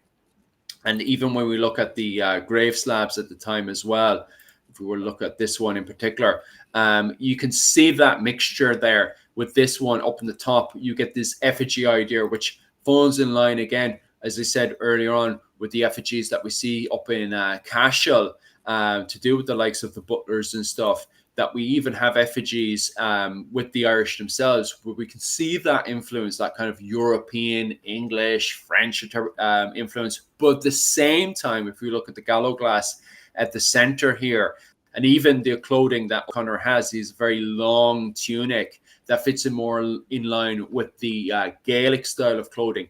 And then in the middle, we have the, the Gallo glass, who immigrated in from the Hebrides, which was controlled by the Norwegians, and from Scottish territory as well, you know, the likes of the McSweeneys that were from Scotland itself. And they themselves here are wearing kind of Norwegian Scottish clothing. The helmet, as you can see here, is very unique. You would never see this in Europe. And also the riveted mail style that they have with the lena at the bottom tipping out there. You can kind of see indication of the lena, and also you can see the gammonsen just at the top there as well. So it's more of a Norwegian Scottish influence coming in, affecting the effigy that we can see here. And you can still see the base foundation of their Gael clothing as well that O'Connor is wearing. So although we have this interpretation of the Normans coming in and becoming more Irish than the Irish themselves, the world is still circulating and changing. It's not stale. We can see influences coming in from Europe, but at the same time, those influences coming in as well. So I do think people need to take note of that as well, that it's not a clean cut situation of, the Gaels staying the same and wearing the same clothing for 1,000 years, and then the Normans coming in and adopting that clothing as well. Then in fact, we have circulation coming in here, that we have European ideas coming in. At the same time, we have this kind of Scottish Norwegian influences coming in. And then at the same time as well, the Gael are also having influences into the Highlands, and then that kind of blurring into the lowlands and into the border Reiver territories between Scotland and England. At the same time as well, we can see how at the time when we go into the the 14th to 15th century, how Gaelic society has blurred into the southeast side of Ireland to influence the Normans that had come in and mixed them upon them. What was it called? Michal, I see that you want to kind of elaborate on that one. You seem to be pondering on something there. Oh no, I wanted to add that like when you said the Fitzpatricks and how it goes both ways, that there is a document in the 16th century around I think I don't know if it's the Desmond Rebellion or the Tudor Conquest, I can't remember. But anyway, it's a guy with a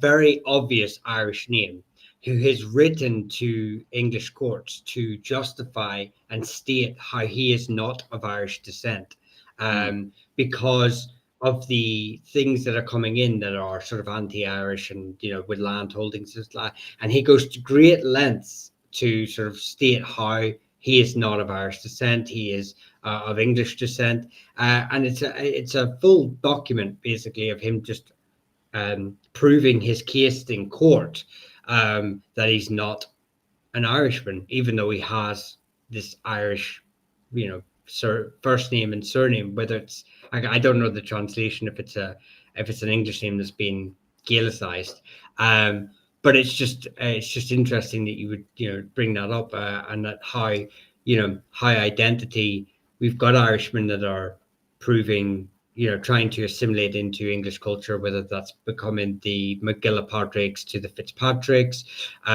We know how the O'Briens sort of integrate themselves into the English political system. And then we obviously have these sort of people in the middle who are getting caught up in all of this, who are then trying to justify their position for whatever reason, whether it be political or for inheritance or whatever. So it just shows, like you said there, just reiterates how blurry the lines can be. For sure. To add that in. Yeah, just heading back over the comment section as well. The Normans weren't French; they were Viking.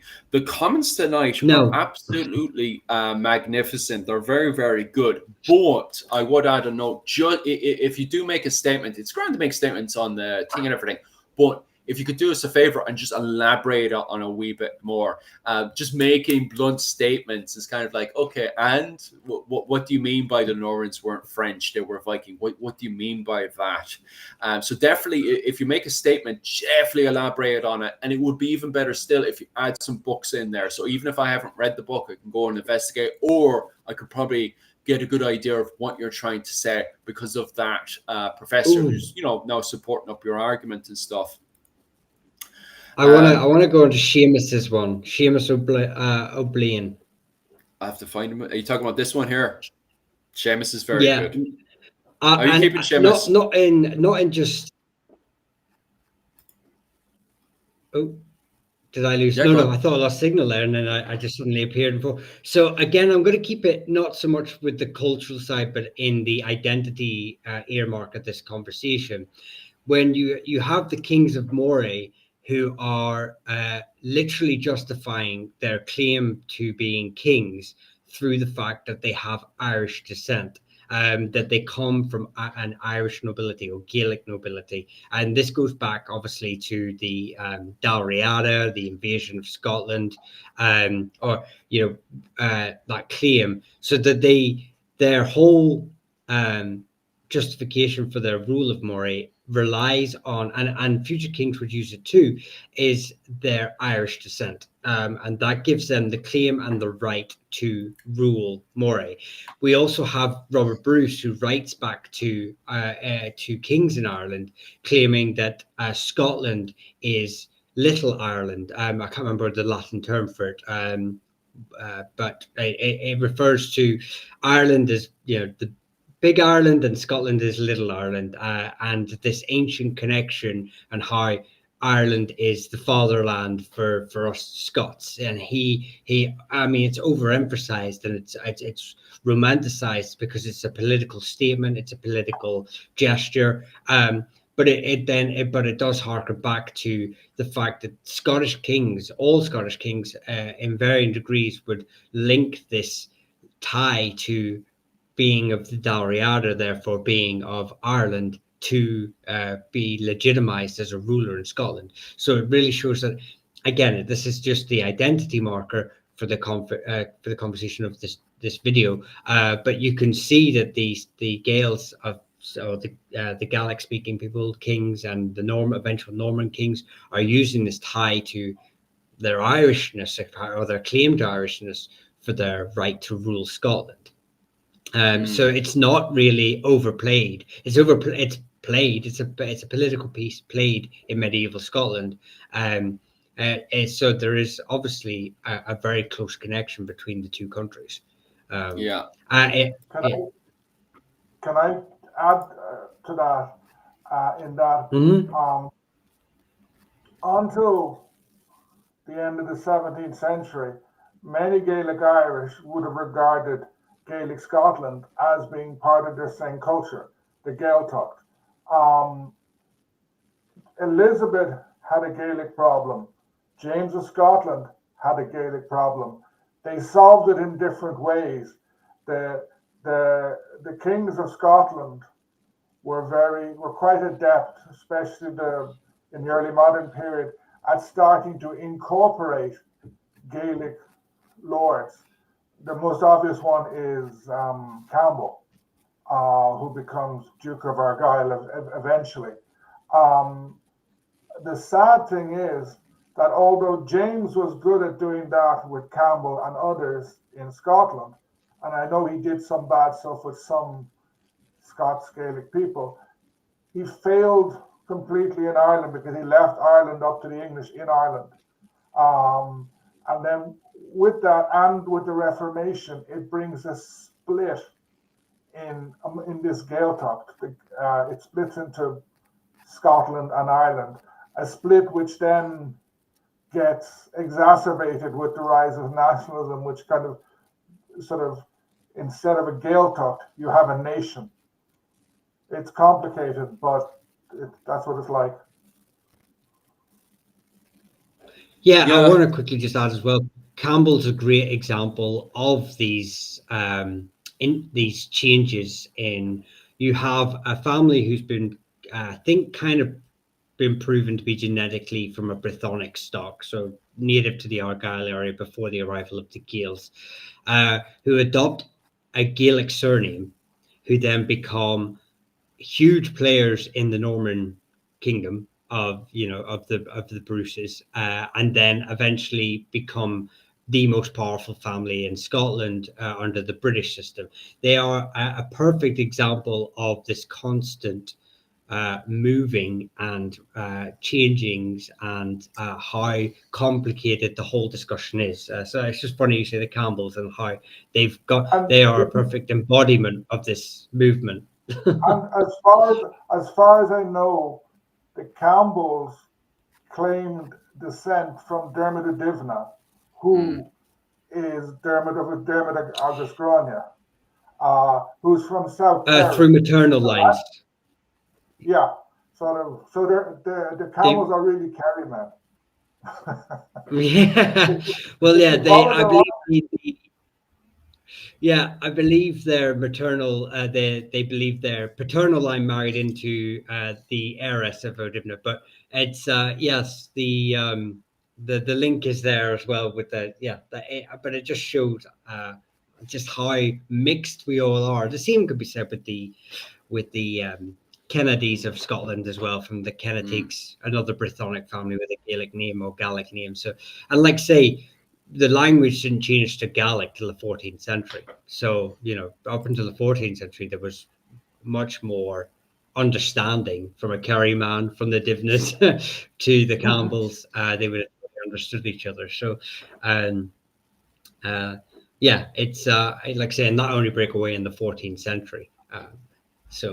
It's still fairly recent. Oh, Glencoe, and they're talking about now the Glencoe and Culloden when they talk about the Campbells. Yes, another the back of the street. I just want to finish off my main points on this just before because we just have 5 minutes left, and then I just want to finish off 1 or 2 questions. If we haven't answered the question, no, we'll probably cover it again next week, because next week we look to cover who are the Anglo-Irish. So just make sure to pop your question down below. So if we don't cover it, we'll definitely cover it next week. But let me just finish my main point of this presentation tonight.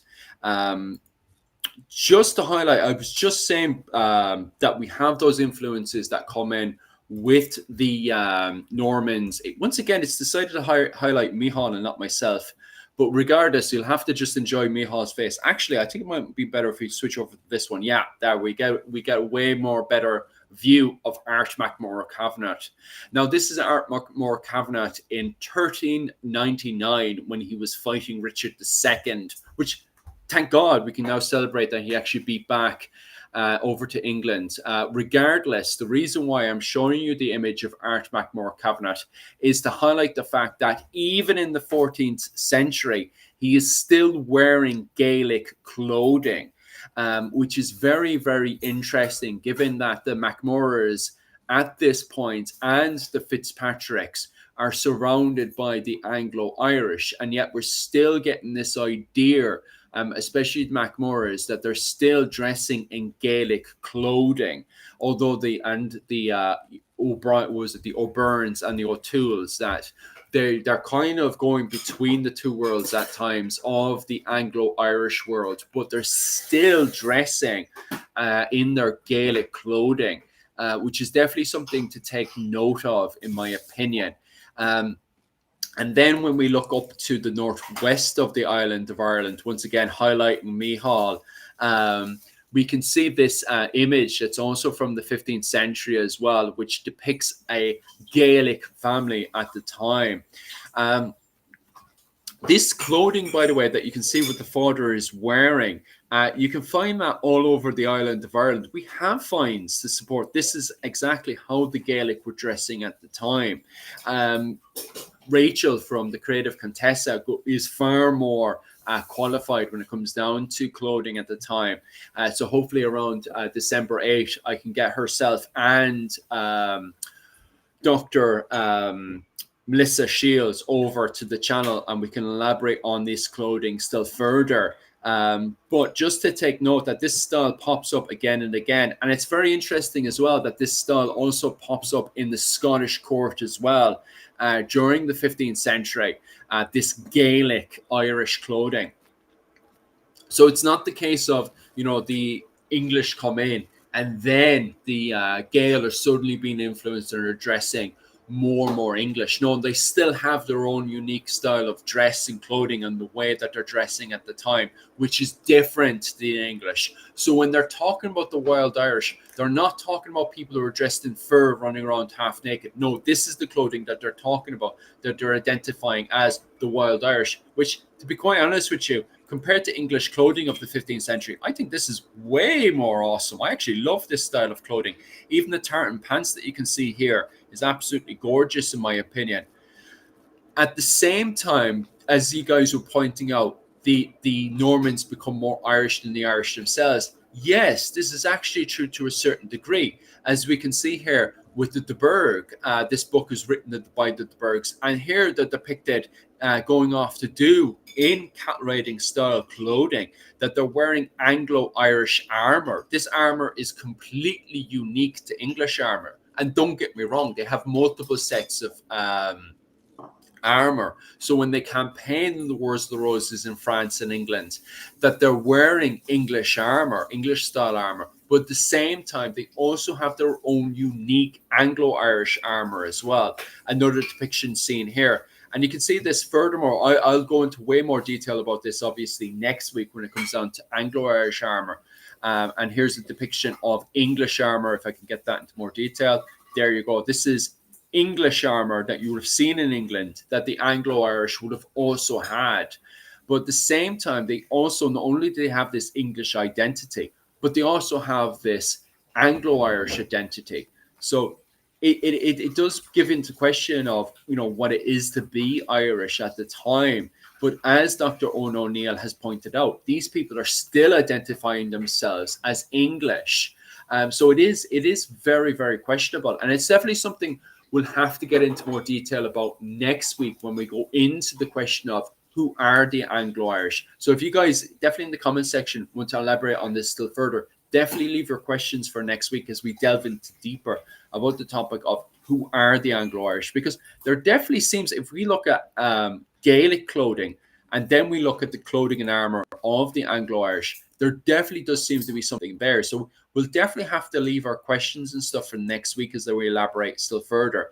And I just want to thank Dr. Owen O'Neill and Micheál from Clans and Dynasties for coming on to my channel today and all the information you guys have provided.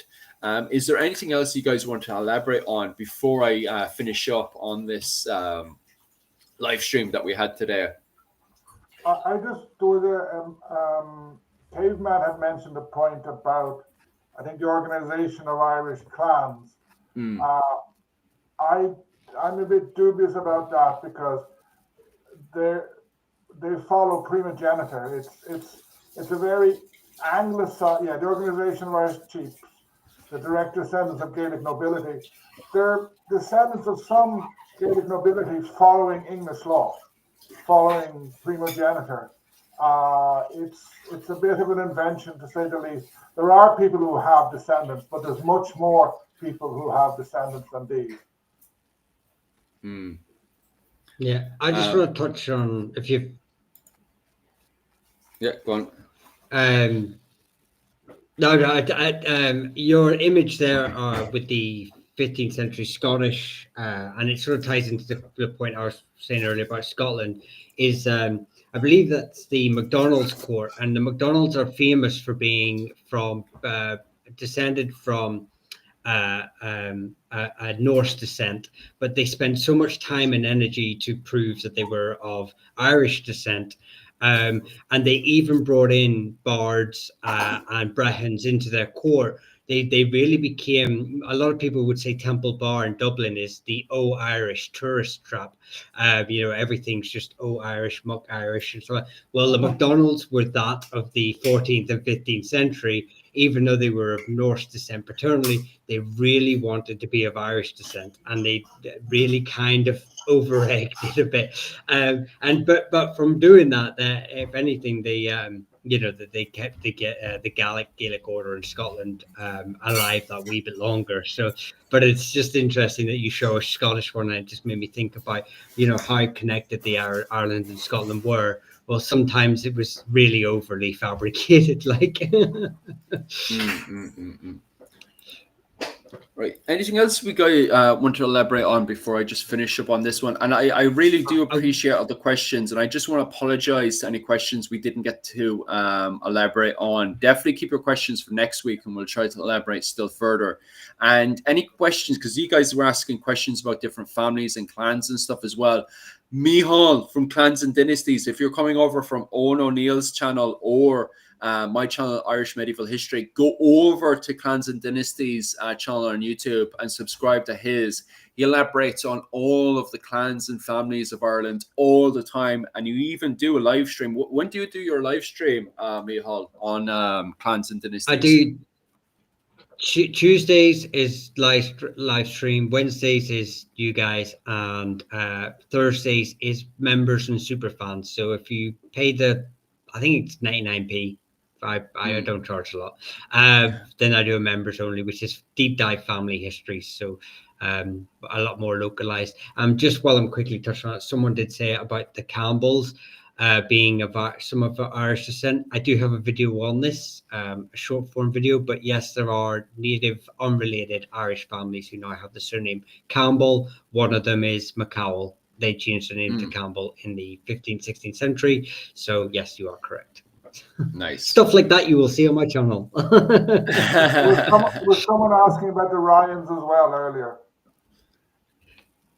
Oh yeah, Oh, yeah. God, I think I seen that one. But what we'll do is we'll say if you want Micheál to elaborate on the Ryans, Micheál can actually give you a full hour talk next Tuesday and stuff over on his channel. So Yeah, make sure to come to me go on over to Tuesday. Micheál, and we'll leave it then to elaborate on that one.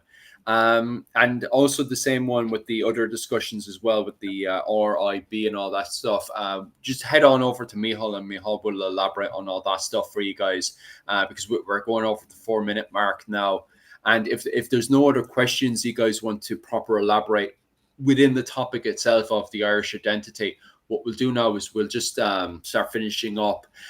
If you guys want to support Micheál from Clans and Dynasties, I think you're just taking right now subscriptions on YouTube, isn't it? You're not taking any Patreon or anything right now for the time being, are you? No, just subscriptions on TikTok or YouTube are totally fine. To help support the channel would be greatly appreciated. But thank you. Owen O'Neill, how do we support your work? Through YouTube, or I have a Buy Me a Coffee account, which is on all my videos. I'm doing a live stream tomorrow. It's probably at 8 because I discovered today I have a parent-teachers meeting tomorrow. So I was not planning this, so it's messed things up. And then I have a video on the Irish famine coming out on Saturday, probably at 4. So yeah, so hiding after that. Yeah. So when it comes down to anything to do with the Gaelic world or anything that we were talking about today with the Irish identity and stuff, Owen O'Neill is definitely your man to talk to. So anything we didn't get to cover today, definitely head on over to what time is it going to be tomorrow, roughly? Tomorrow, it'll be questions and answers on Irish history. I'm doing it once a week, sometimes Tuesday. I've been trying Tuesday at 7, but this week was crazy, so it'll be tomorrow at 8. Yeah. 8 o'clock, right? Fair. That's Irish time as well. So 8 o'clock. I'm not sure what time that will be over in the States and stuff. I think it's 3 p.m. New York 3 time. p.m. Yeah. Oh yeah, fair enough. So about 3 p.m. New York time, and then Irish time around 8 o'clock. Owen O'Neill will cover his live stream. So anything we get to cover today, and if you want to support him, definitely head on over to his coffee. What I'll do for next week, I was meant to do it this week, is actually have all of our ways of supporting the channel and stuff, because we do a lot of work and stuff, so it's nice to get appreciated in that way. And also, if you want to support my work as well over in Irish medieval history, the best way to actually do it is to head on over to my Patreon. You can either give a small amount over to me. The reason why I would always highlight Patreon is because they take the smallest percentage. YouTube take huge percentage off. Buy Me Coffee is also very, very, very good as well. When it comes down to those whole percentages and everything. But at the same time, I do understand your argument that you guys make, that it's easier to subscribe to YouTube. So in the future, once this is all set up, I'll set up the YouTube subscription as well for you guys that just want to make lives easier for yourself, because that's ultimately what it comes down to. But at the same time, if you do want to support my channel, head on over to my Patreon. You can give as low as £3 a month. It doesn't really matter. It's just, the token that really means a lot to me, to be quite honest with you. But at the same time, I also do channels over on Patreon as well. This week now, all the way up to June, I'll be covering Ireland in the High Middle Ages, Ireland in the 13th century, which is covering St. John, what was it, King John in Ireland? I'm sorry to call him a bloody saint, the worst man on the planet. King John in Ireland. I'll be covering that topic to start off with. I'll be covering William Marshall and Isabel de Clare and how they pretty much fixed the administration of Ireland before going into the likes of the Barons Wars, Brian O'Neill's revolt, the Tamaud Wars, and then eventually getting up to the meat of the subject, which is the Scottish Wars of Independence, especially Edward the Bruce's invasion of Ireland. And then that should be up around June. So June next year is when I'm finishing up my classes. And if you want to sign up for that, definitely head on over to my Patreon. It's absolutely magnificent, to be honest with you. I'm having a great time. Maybe the people listening to me are sick of my voice, but I'm having a fun time anyway. That's the main thing. So if you want to be a part of that, definitely head on over to my Patreon. But other than that, guys, thank you so much for all the support. It really does mean the world to us.